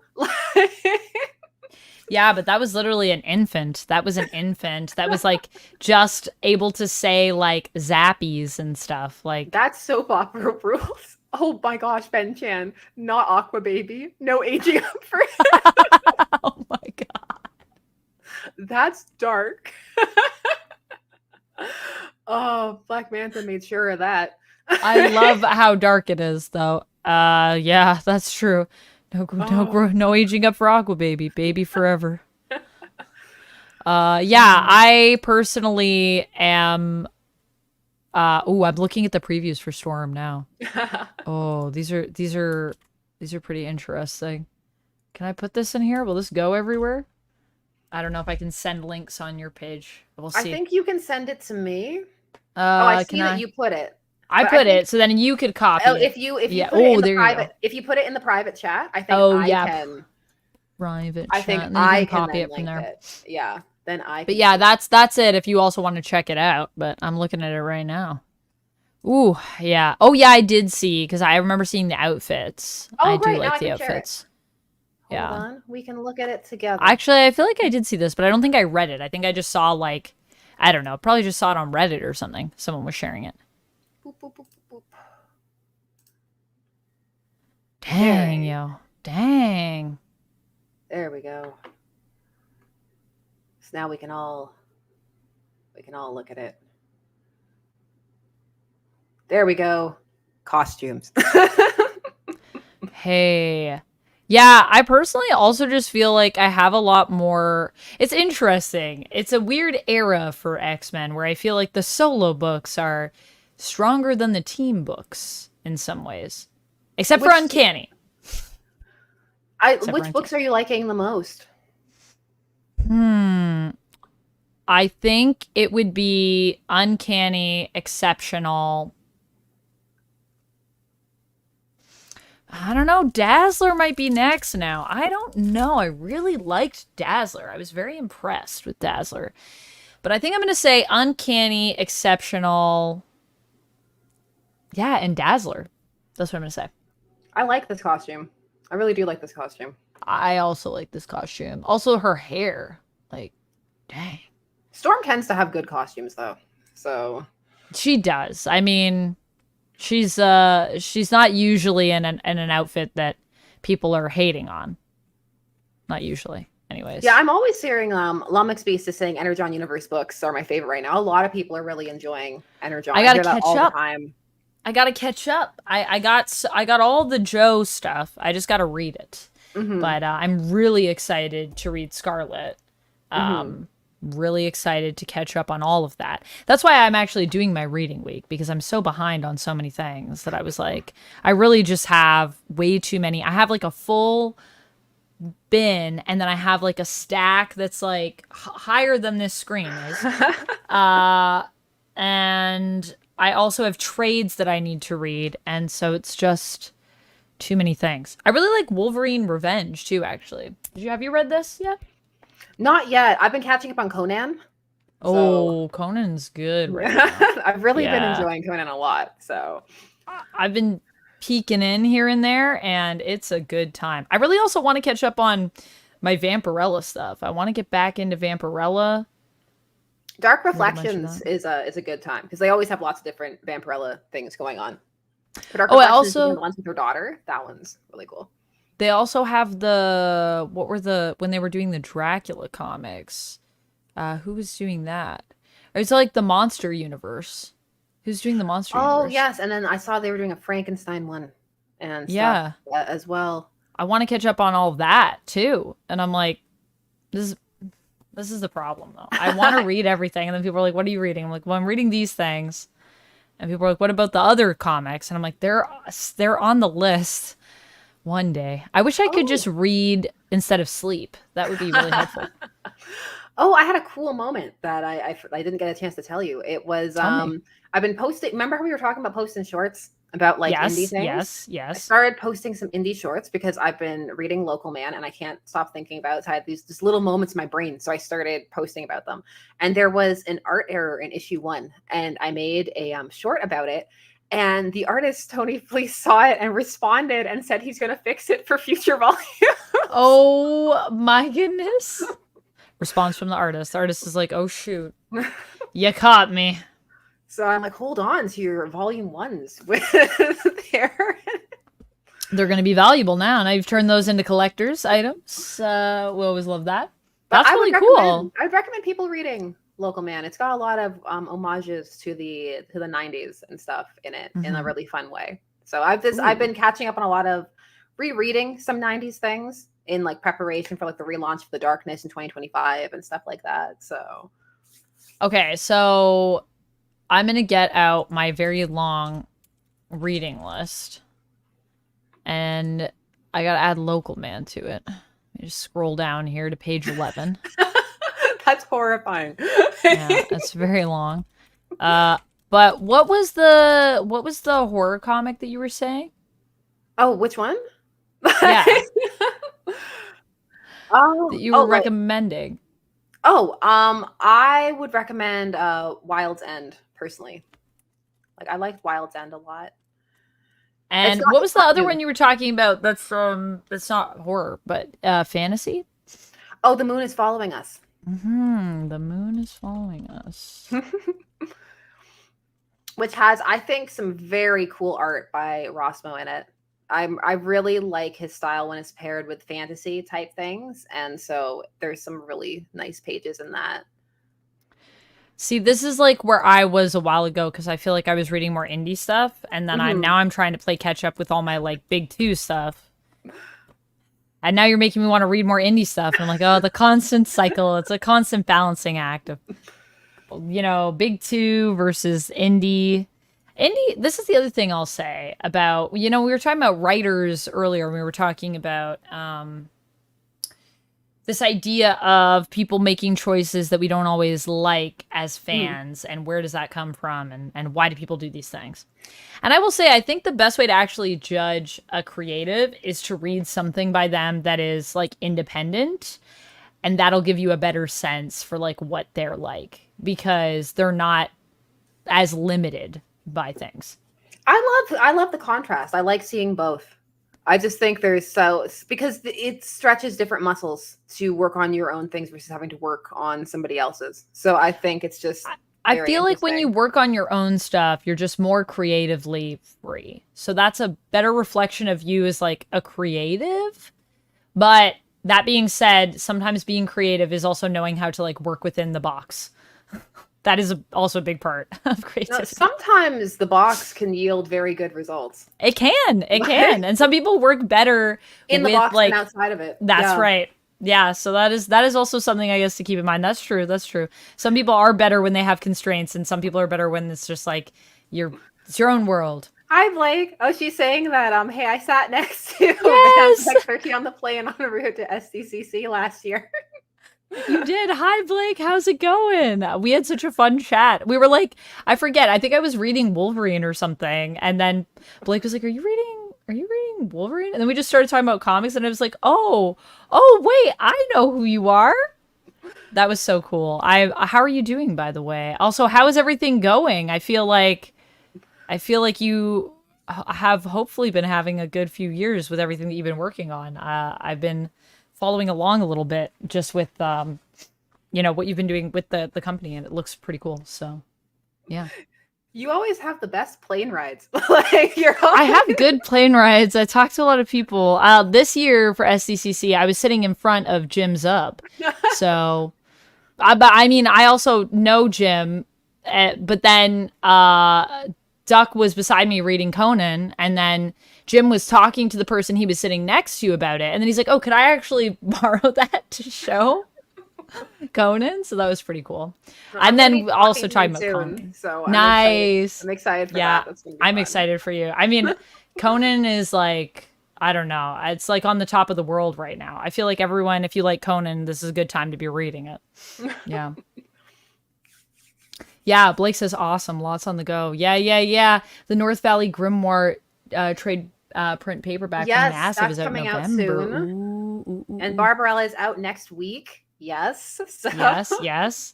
I really want to actually check out Barbarella, so I'm glad that you were saying you liked it yeah, because I've been it's a good curious about it. time. They were I kind think, enough to send me a review copy. So yeah. Yeah, personally, I just feel like Barbarella is such a cool character, so I was really excited to see that, she's coming back, got some stuff going on. Not enough love. No, there's just so much fun things happening. I'm trying to front load to get prepared for, Absolute Week and all of those things. So This is the other thing. It's like, I don't know what I'm gonna are you do. ready? You're doing so No, much. no, I'm not. Am I ready? I'm not ready. I'm not even close to being ready. I'm also trying to keep up with a bunch of shows right now Mm. and trying to keep up with everything that's happening in the gaming industry right now. There's so much happening over there as well. And it's just like, I'm definitely not ready. I don't think, but you know what? I'm never going to be ready for anything. So it's just got to come, and then I'll just read as much as I can and do what I can with the time I have. But I'm very excited. The problem with Absolute is that I want everything. And then I also want so many X-Men things. And so that's a problem. Blake is asking who is going to New York Comic Con. Are you going? I am not going to New York. I did apply to New York Comic Con, but Mm. unfortunately, I did not get accepted this year. So maybe next year. And actually, I say that like, oh, so I can't go. I do know people that could get me into New York Comic Con. I do have some hookups that I could flex. But I just felt like it was too short notice. But I really want to go. We should go to New York Comic Con together sometime, Sasha. We should just do that. Hopefully next year. Yeah. Hopefully next year we'll be free and clear We should do it, and we should cosplay together. Oh my gosh, remember that year when we were gonna do like Velma and Daphne and then I fell through? Like we should actually. Yeah, we didn't end up doing it. I think I even ordered my stuff, and then I was like, do you have your stuff? And you were like, no. And I was like, I'll just cancel this. That's fine. I still have time. I could cancel it. But we should still do that. We should cosplay together as, I don't know, there's a million people we could be. It's true. We have choices. So. We have many choices. I really want to pull together for the next con that I go to, even though I say that I have a million cosplays. I also really want to do a Knuckles cosplay. So I've been getting into Sonic. Too many things. But I really want to do a Catwoman Caped Crusader cosplay. Ooh, that would be nice. Because I love it. Little classic Catwoman. Mm-hmm. That would be a nice one. Dante Cook is asking, who is Barbarella? I keep seeing the issues on previews, but I know nothing about her. Okay, so Barbarella is actually an older comic that comes from the 1960s. It was originally a bande dessinée, and it's the adventures of Barbarella, who is this 1960s like empowered woman going through space. And she's having all of these sci-fi adventures. The original ones have like a lot of sex in it. In fact, when it came over to the States, it was considered pornographic. So it took a while to be accepted. It was released again through Humanoids. It's been collected and translated. So it is something that you can get. There was a film in 1968 with Jane Fonda. It's a famous cult film that I think is a lot of fun, and it's very iconic. Just the costume, just everything for, the orgasm machine, just everything that's happening. And that it's a lot, but it's a good time. And Dynamite got the license in 2017, and they've been launching like series for a little bit, and they're doing a new movie with Sydney Sweeney. So there's just a whole bunch of things that are happening for Barbarella. Barbarella is just like a really fun, like, yeah, powerful. It's very like 60s sci-fi in the sense of being like kind of camp, kind of very extravagant. I love the style of Barbarella. Yeah, That's like one of my ChemDog and favorite people things. are saying the group Duran Duran got their name from Barbarella. Yes, because lead singer was named Duran in the movie. So it's like, yeah, there's just a whole bunch of stuff that happened there. It's really cool. It's worth checking out. Definitely worth checking out. Definitely very iconic and very stylized. I had to censor something in the interview, not with us talking. I had to censor one of the images because I was pulling up some of her iconic costumes. I was going through like all of the stuff today, and I was like, oh, those are nipples. I was like, I've got to cover that for YouTube. Gotta cover that. YouTube is not a big fan of the nipples. They don't like the 1960s costuming. They say this is too inappropriate. They're like, back in the 1960s, what were we doing? I don't know, being free. Nipples were out there. Skirts were like impossibly short. And that was just how it was. It was a cool time. I still really want to do actually a Star Trek cosplay. I want to do like the classic uniform? Yeah, I want to do a TOS uniform. But the problem that I find is that I feel like a lot of the costumes that I see that are made, like people like modify them, and I'm like, no, I want it to be like legit. Like I want it to be. What, you want it to be too short? I want it to be too short. That's the whole look. That's the whole look. It's iconic, and it looks I know, so like good. if you're watching the original series, you can see that they give them all matching colored underwear for the shots Yes. where they have to sit, and it's too short. It's like, well, this is just part of how it was, but it's also like, I don't know, I just love that fashion. I feel like it looks so good, and as long as your underwear is on point, then it's like you don't really have much to worry about. We're big underwear. And no one was wearing, but I guess that's also the difference, right? Like in the 60s, people were wearing stuff like that. Like people weren't probably wearing a lot of like thongs or things like that, like we have today. So it would be racy because it'd be like your underwear, but at least your underwear was probably covering your butt. I've always thought it'd be fun to do a Trill cosplay because I think it would be tedious, but it'd be fun to do all the markings up and down. I'm like, I say that, and then I'd be there for like hours doing it. So I mean, yeah, someone was asking me the other day what like the hardest part, or actually on my story, that was like one of my Q&A questions. What's the hardest part of cosplay? And they were listing all of these things. And I was like, honestly, one of the hardest parts of cosplay is just getting ready. And the fact that you usually don't have pockets as a woman. There's not a lot of outfits that have pockets. You have to either like make your own pockets, or you just have to like have someone with you so they can carry all of your stuff. Because otherwise, you don't have pockets. I was gonna say, God, do you one of those '90s characters that has a pouch? You have many pouches.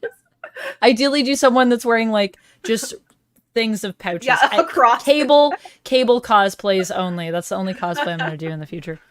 Just me as Cable with a million pouches. People keep saying they're like, you're going to go as Punchline. I know it. And I'm like, ugh.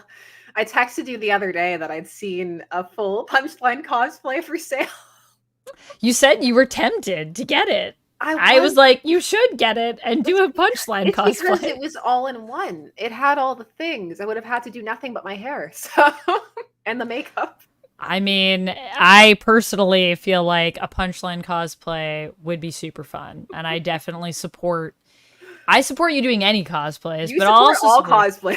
I support all cosplay. If people want to cosplay, if you're in this chat right now, if you're watching this video in the future and you're thinking, maybe one day I'll cosplay, yes, do it. What are you waiting for? Just cosplay. It's so much fun. But I personally think Punchline would be a really fun character for you. I think it'd be really good. I'm trying to think.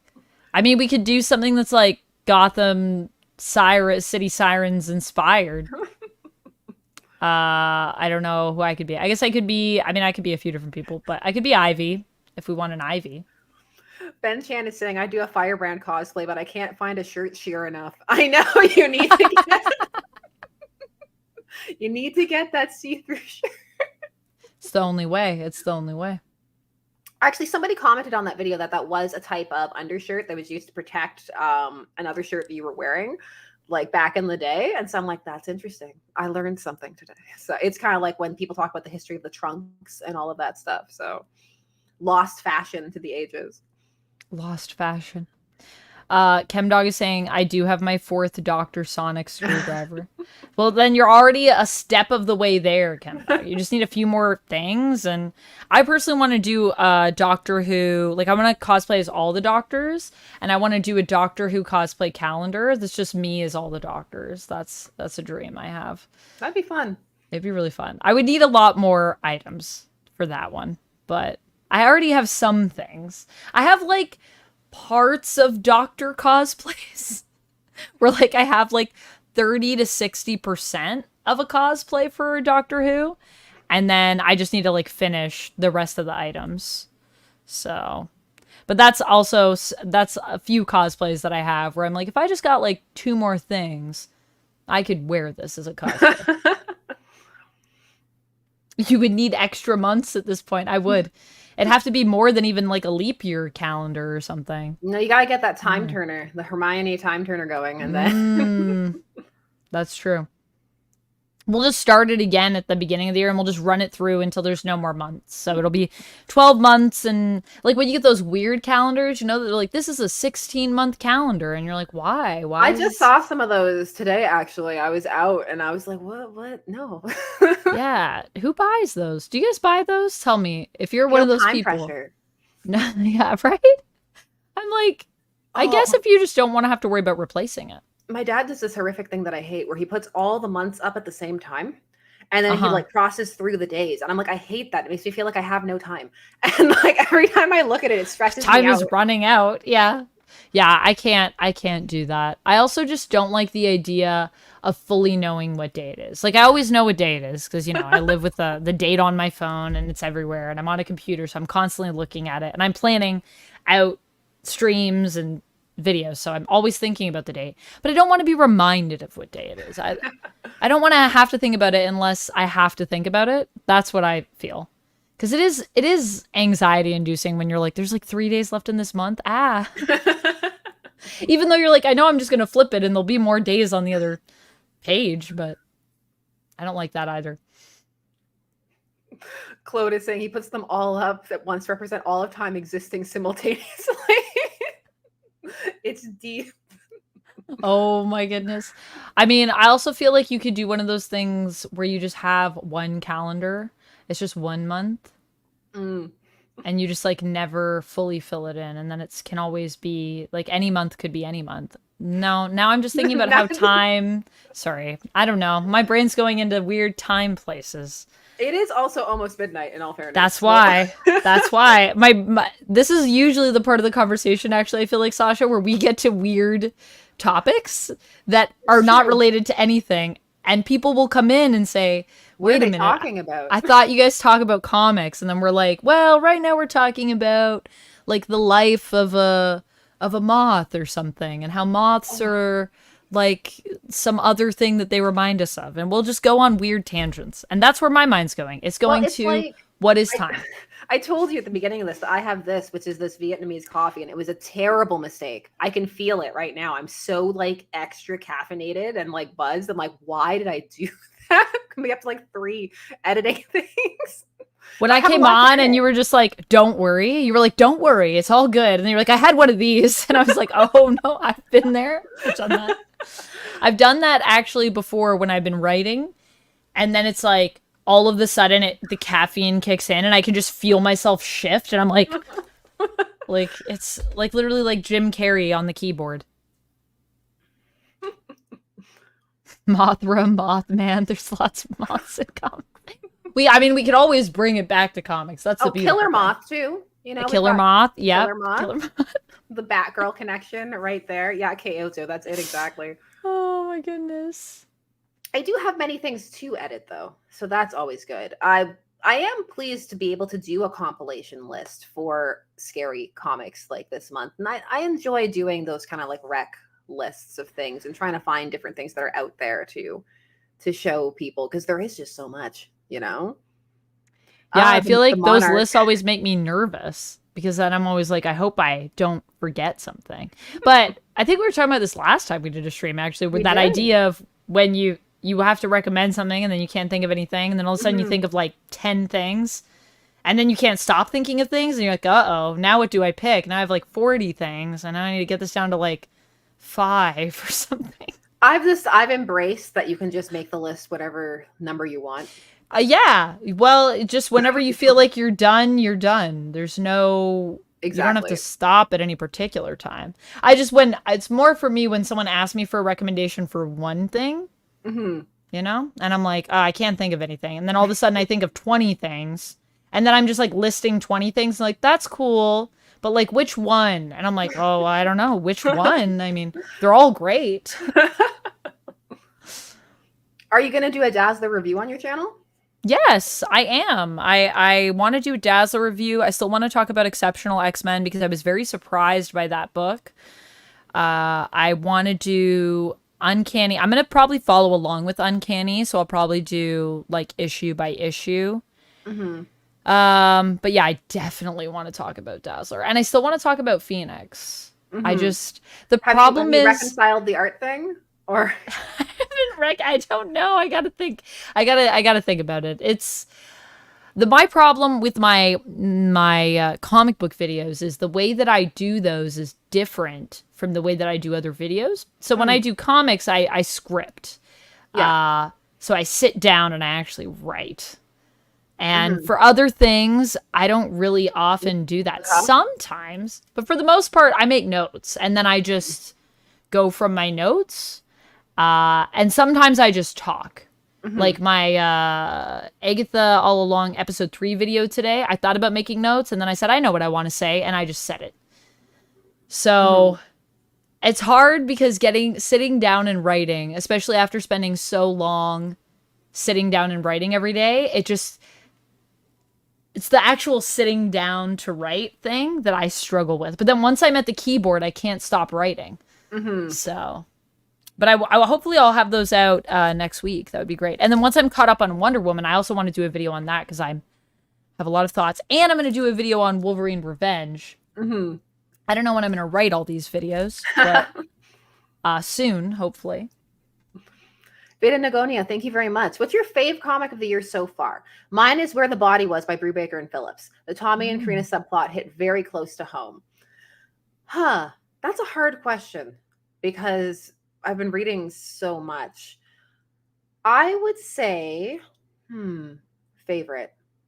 I'd say right now, my favorite comic that I'm reading and keeping up with is probably Local Man, because I'm still thinking about it so much and the characters and their relationships. And I'm really enjoying all of the characters they're bringing forward. There's been some 90s ones, some golden age ones. There's just some really interesting stuff that's happening in there and the way the plots evolved and unfolded. So maybe for me right now, I'd say that one, but I'd say that's also subject to change because there's always so many comics and sometimes it depends on what kind of mood I'm in. What about you? It's hard because next year, I'm going to keep a list. So when people ask me this question, I can just look at my list and say, what do I have at the top right now? So I've been keeping a list for everything else, movies, TV shows, video games, so I can do best of at the end of the year and worst of for people that are interested in that. But if I had to pick something off the top of my head in this moment, I'm really loving Wonder Woman, but it might end up being one, but I'm not caught up yet, so I can't say for sure. I would say Star Trek, though, has consistently been good. I felt this way last year about Star Trek. I still feel this way this year about Star Trek.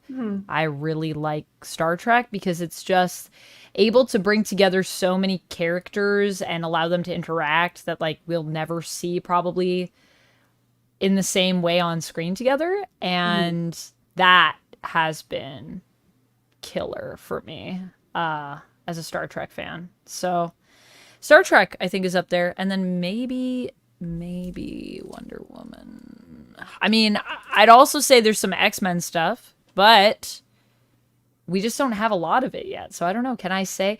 This is my other issue. How do we quantify? Do you have to have... Is there a certain number of issues we have to get to say it's, the best comic of the year? I think it's just how you feel about it. Is it the best to you? You know? Yeah, then I would say... Wonder Woman, Uncanny, and Star Trek are a few of my top picks right now. Well, that feeds into what Elithid Lore is asking, which is what's your favorite ongoing book from each publisher? Ooh.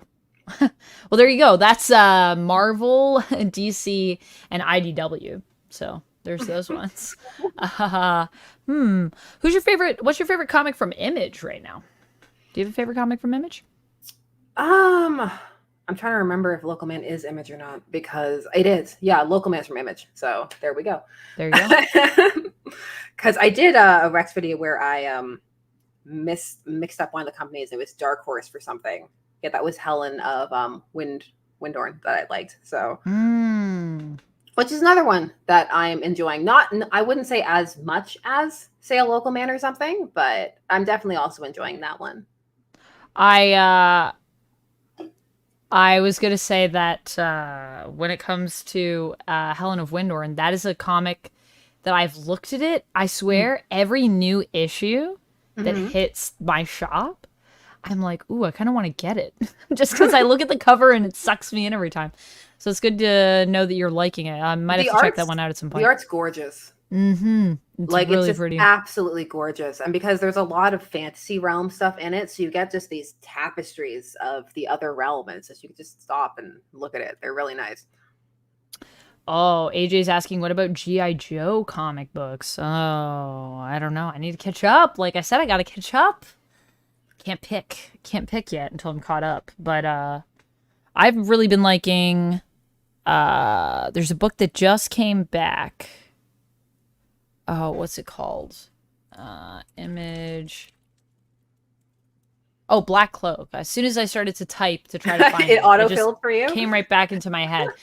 Black Cloak just came back, and I read the newest issue since it's returned, and that was like just a reminder of why I like that book so much. So yeah. No, it's a good time. Like I said, it's a good problem to have. You know, It is. It is. What other publishers are there? Are you reading anything from Dark Horse? I'm not reading anything from Dark Horse, I don't think, right now. I think I am. The problem is the fact that now so much of it is compiled on the app and the like that I'm just right. It's like which is from where? Because you need to I can go to sort by publisher and stuff, but I just have like a library of things. I'm reading a decent amount from Boom as well.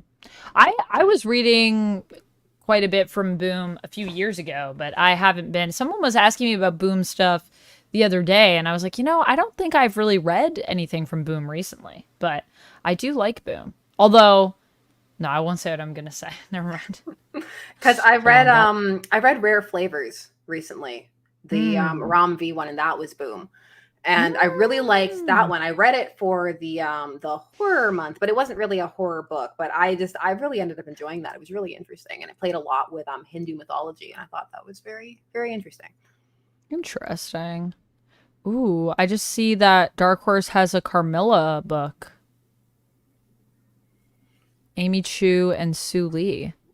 You can't add more to the list. It's 11 pages. I know, but this looks really fun. It's a trade. I can just get the trade. That sounds easy. I'm adding it to the list. Carmilla. I love Carmilla, and I feel like you don't see a lot of people doing Carmilla adaptations, even though Carmilla is a gothic vampire book that came out before Dracula, but everyone thinks of Dracula as like the first one of those. Mm-hmm. But Carmilla is actually older, so. Lumix is encouraging you. They're going, yes, you can do it. Yes, you can do it. I know Claude is also like, Sully is super cool. Oh man, well, it's on the list. I'll don't worry, friends. I'll check it out. I don't know when. I don't know how many years it'll be before we get here to page 11.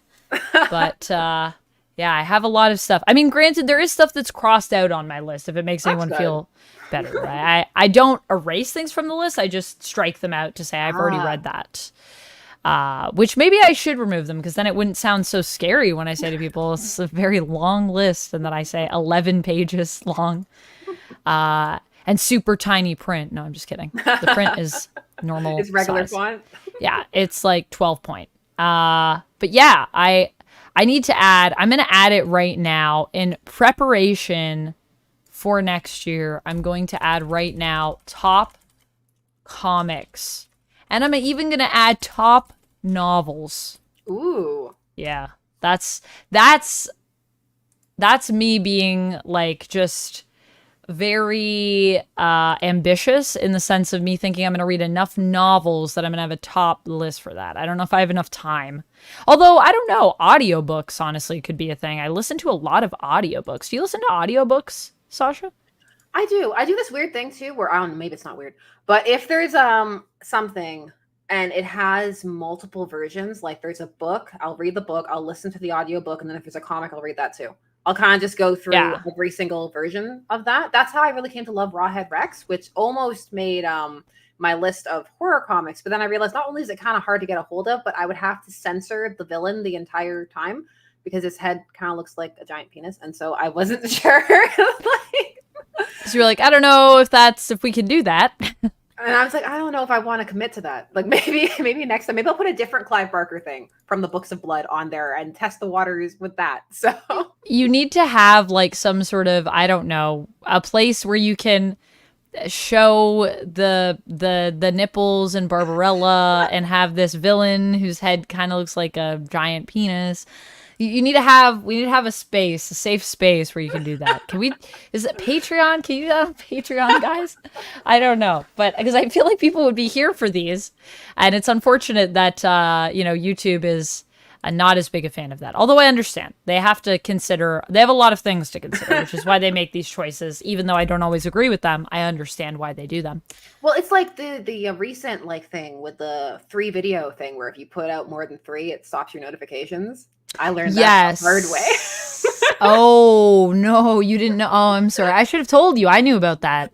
I knew about that. That's to stop the spamming. Yeah. It is. It's because of all the AI stuff. And it's like you could just post like how many videos if you just have the Autobot do the thing for you? It also punishes you apparently because they take whatever extra videos you did and they like roll it over. But the one thing I'll say is that I think live streams don't count because lives, they really want to push lives. So I think lives are the only place where like if we wanted to do like 12 lives in a day, they won't care. They don't even count towards your 3, I don't think. But even then, I'm always nervous when if I do 2 lives in a day and like a video and like a short or something, I'm like, oh, I hope I don't get punished. Because what they do apparently is they treat it as though like whatever your 4th video was, it wouldn't get pushed. And then they would treat that as like one of your videos for the next day. So then if you did like 3 the next day, then you'd still have a backlog. Yes, it still counts. You have to actually, because as soon as I realized what had happened, I was like, oh no, I tripped the system. And I was like, oh, you have to wait 24 hours. The alarms have gone off. The silent alarm that doesn't tell you there's an alarm. You have to wait the full 24 hours. And I was like, oh, it's torture. That is torture. That is torture. Yeah. That sucks. Yeah. It sucks that they did that and they didn't really tell us, but I understand because they didn't want to they didn't want to tip off the people that are abusing the system. But I'm like, I know, but maybe if you told them, then they just would maybe not do it anymore. Wouldn't that fix the problem? You just don't want them to do it.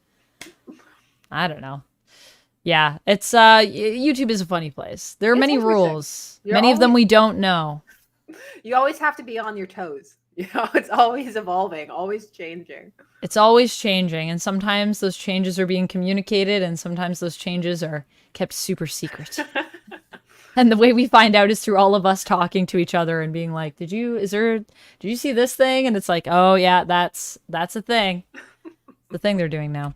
But, you know, it is also still, I would say, having been on YouTube now, doing my own stuff for over a year, I think it is my favorite platform, though. Although I love Twitch. Hi, Twitch. I love you. You're also great. I love Twitch and I love YouTube. And I think they are the ones that reign supreme for me because I feel like they actually... I mean, YouTube is cool because I feel like when you do stuff on YouTube, it's like you get rewarded for YouTube, making that's the one content. thing about it. It rewards you for using the features it wants you to use.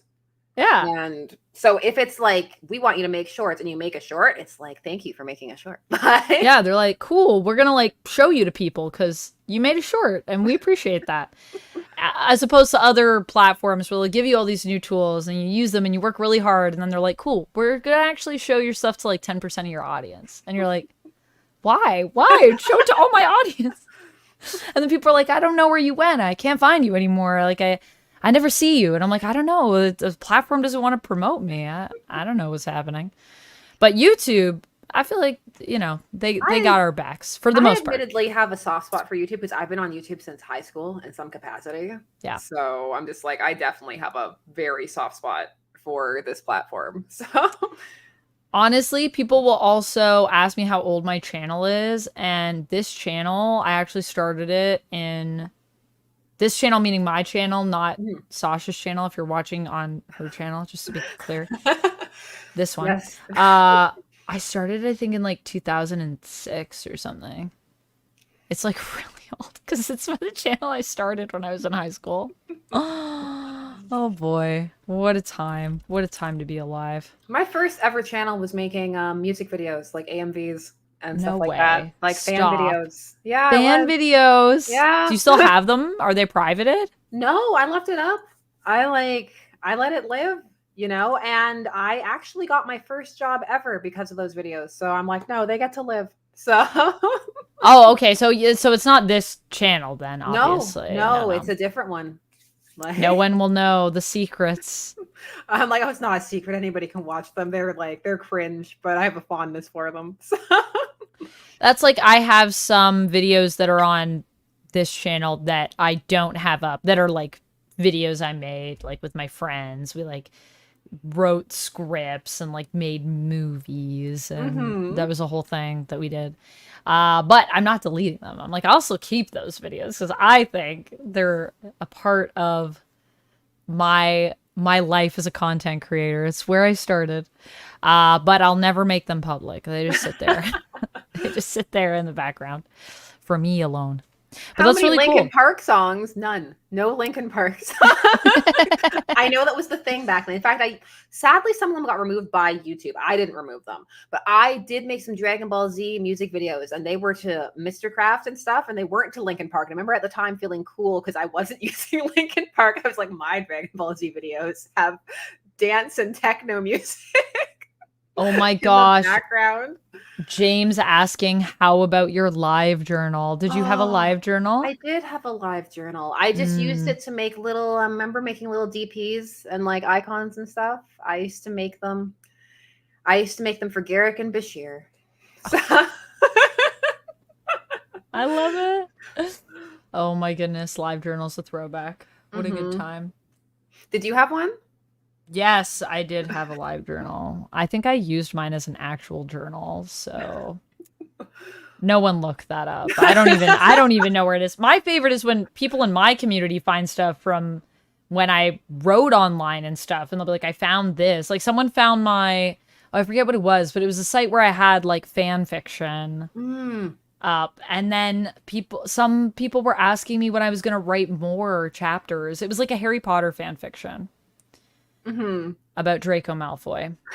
So now you know my secrets. Uh and they were like, "Are you going to write new chapters?" And I was like, I don't think so. It's been a long time since I wrote that. That's really old."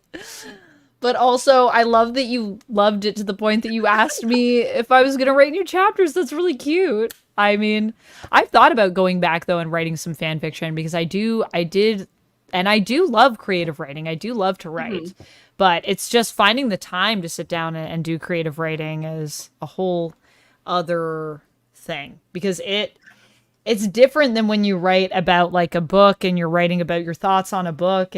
hmm And I'm so bad at finishing stories, guys. It's like me with video games. I'm much better at starting than I am at Then finishing a finish. book. It's hard.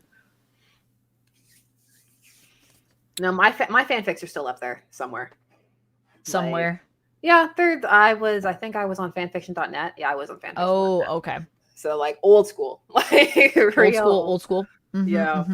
Fanfiction.net was like, I loved going on to fanfiction.net back in the day. I read so much fanfiction. I'm not ashamed to say it. I love reading fanfiction. I still do. I still do sometimes. No, I still dip Uh, my toe in to see what's up, you know? yeah, it's fun. It's fun. Some people are really good at writing. And I remember there were writers that I would like wait for like new chapters to drop in their Yeah, you fan have like the fictions. alert on and everything. It's like, oh my Yeah. God, they posted. We got a new chapter. I'm so excited. So it would be cool to go back and do a little bit of fan fiction writing just for fun. Although I don't know if I'd write under my name or if I would like use an alias. I don't know. I think it's fun to use the alias, like not because I'm hiding or anything, but just like the whole username thing. You know, especially now that I'm better at it than like the high school days of usernames. You know, the first Yeah. username's always like, oh, you look back and you're like, oh wow, I thought this was real cool back in the day. You're telling me I live that life. And, You're bad though. it's not bad, but people are always like, what does it mean? I'm like, what does it mean? That's a good question. Mine was terrible. Mine I thought was so slick. Mine was Allure 75. Ooh. Allure 75? Yeah. I mean, it does sound slick though. Like I could understand where you were like, this is cool. This is a cool name. But it's maybe not as unique. Is that the thing that you don't like about it? No, it's not that. I'm just like, it doesn't Like what does it mean? like what is that? What is that? Yeah, that's the I mean, look, what is that is the main question we ask ourselves about usernames we make, especially the younger we are. What is Joker, like that? I can see the allure. There's like stop the puns. I can see the allure. Yeah, I mean, with mine, it was like vampires, obviously, and I still like vampires, so it's still true. But the other thing is, people always be like, Amanda, like, you need to make more vampire content. Like, come on, your name's Vamp. Like, you're Vamp. Where's the vampires? And I'm like, it's a good question. Don't worry, guys. I'm gonna review Interview with a Vampire at some point, and it's gonna be epic because I am a massive Vampire Chronicles fan. So when I get there, don't worry. I'm ready to go in. I've read those books multiple times, back to front, way too much. I'm rereading them again right now. I read them constantly on a loop. So I'm excited. I'm reading Ambergris, which is taking a long time because I have no time. But by Jeff Vandermeer. You're reading Ambergris? Yeah, it's like it's a book series. Oh, what's it about? I've never heard of it. I am too early in to tell. But I'm enjoying it. Yeah, this is the... Do you rotate through a lot of stuff? Because that's how I read. And then people think that that's insanely confusing. Like, I'll have like an audio book and then I'll have comics. And then I usually have like a rotation though. So I'll be like, this time of day is the time I read like a chapter of a book. This time of day is the manga time. And then when I'm brushing my teeth, I'm listening to audiobooks or podcasts. And I'll like constantly have everything going at once. So I get nothing done. I tend to hyperfixate on like a thing. Oh, that's probably better actually. Like, well, I mean.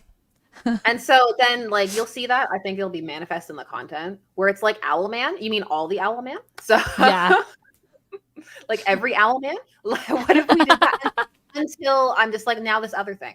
And so I'm actually trying to do that more because I find when I let myself just go with the thing that I like the best, then I get more done. Because as opposed to me, people asking me, oh, when are you going to read this thing? And I'm like, oh, I'm reading it. It's just, very slowly. Or when I'm watching a show and I'm like, just very slowly because it's in the rotation. It's nice because then I just watch it and then it's done. Or I read it and it's done. And then I don't have to think about it. Except for, books that I've read a million times. Those things I can read at any pace. Doesn't matter. I already know where it's going. It's not like I'm rushing to get somewhere. I didn't get to heroic Owlman though. The Roy Raymond Jr. one from The Outsiders. So slipped through your grasp. Well, there's one more. There's one more that will I want to examine the Owlman from the Crisis on Two Earths film. So that will be a good time. I need to get into... Have you watched Watchmen yet? Oh, what, like the recreation one that they did? The new Watchmen, yeah. No, because I couldn't watch it. I never got past the but why though phase. I mean, the concept. Yeah, I don't know, but I'll get to it eventually. I don't know what the answer to that is, but that's also I think why I want to watch it because I just want to see if it's giving me anything that makes me go, that's different. I get it. Yeah, I just want to see if they'll have that moment or not. I appreciate that, Ballcaster. Who watches The Watchmen? Not me, not yet. Nor I. Maybe one day we'll be the people that watch The Watchmen. Oh, gosh. Well, I have to say, it's after midnight, and we should probably get going because we have definitely sleep or do other work. What did we talk about? We talked about our usernames and what they mean. Allure75, Vamp. We talked about how we could read books and how we struggle to read books. And we also talked about who watches The Watchmen. So yeah, that seems like we've summed it up. We talked about the baby. We talked did about talk the about the Bat Baby for a decent amount of time. So yes, it's not that we did not discuss it. We did.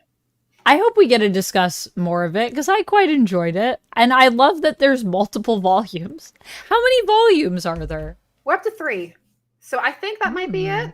I'm not sure. But I know that Superman Meshi just like that one just keeps Superman eating food in Japan. It just I mean, that could go on forever, personally, I think. That sounds like a great topic for a manga. It's pretty fun. Although we should wrap And is anything you want to plug before you go or anything like that? What are you doing? Me, what am I doing? I'll put my schedule in the chat. I don't know. Can I just select? Yeah, I think this will throw it up to my chats. I don't think it'll go on yours. People can see you before we head out. I think Alvin was like, I have a lot of things I'd like to plug. Mama, I have many things I would like to plug. Put me on the mic. As he knocks it over and everything. But yeah, I'll be back tomorrow. I'm gonna be doing a reading comics co-working stream at 3 p.m. EST. So come back in and we will continue to read more Wonder Woman and chat about whatever on breaks and hang out and get some work done or get some reading done with me if you would like tomorrow and be productive. And then I'll be back on Saturday. On Saturday, what am I gonna do? On Saturday, I'm gonna try to get up and be on at 5:30 in the morning so that I can react to the Sega broadcast as part of Tokyo Game Show. And then we'll be doing another co-work stream. Oh no, we're gonna do community games. So if you guys want to play video games with me, come in on Saturday at 3 and we're gonna do a community game stream. But yeah, and I'll be on Sunday as well, streaming. And then I have some new videos coming up. I'm gonna have one on Dead Boy Detectives and the cancellation of Dead Boy Detectives a little bit. And we're also going to be doing the reaction to Last of Us Season 2. The trailer just dropped today, so I reacted to that. So that'll be up too soon. How about you? What are you up to? I'll have that interview going up, and then we'll see whatever ends up getting edited next, which I'm not entirely sure what's going to finish next, so we shall see. Where the wind blows. Yeah, wherever the whims take us. Yeah. So. What about Alvin? Does Alvin have anything he wants to plug?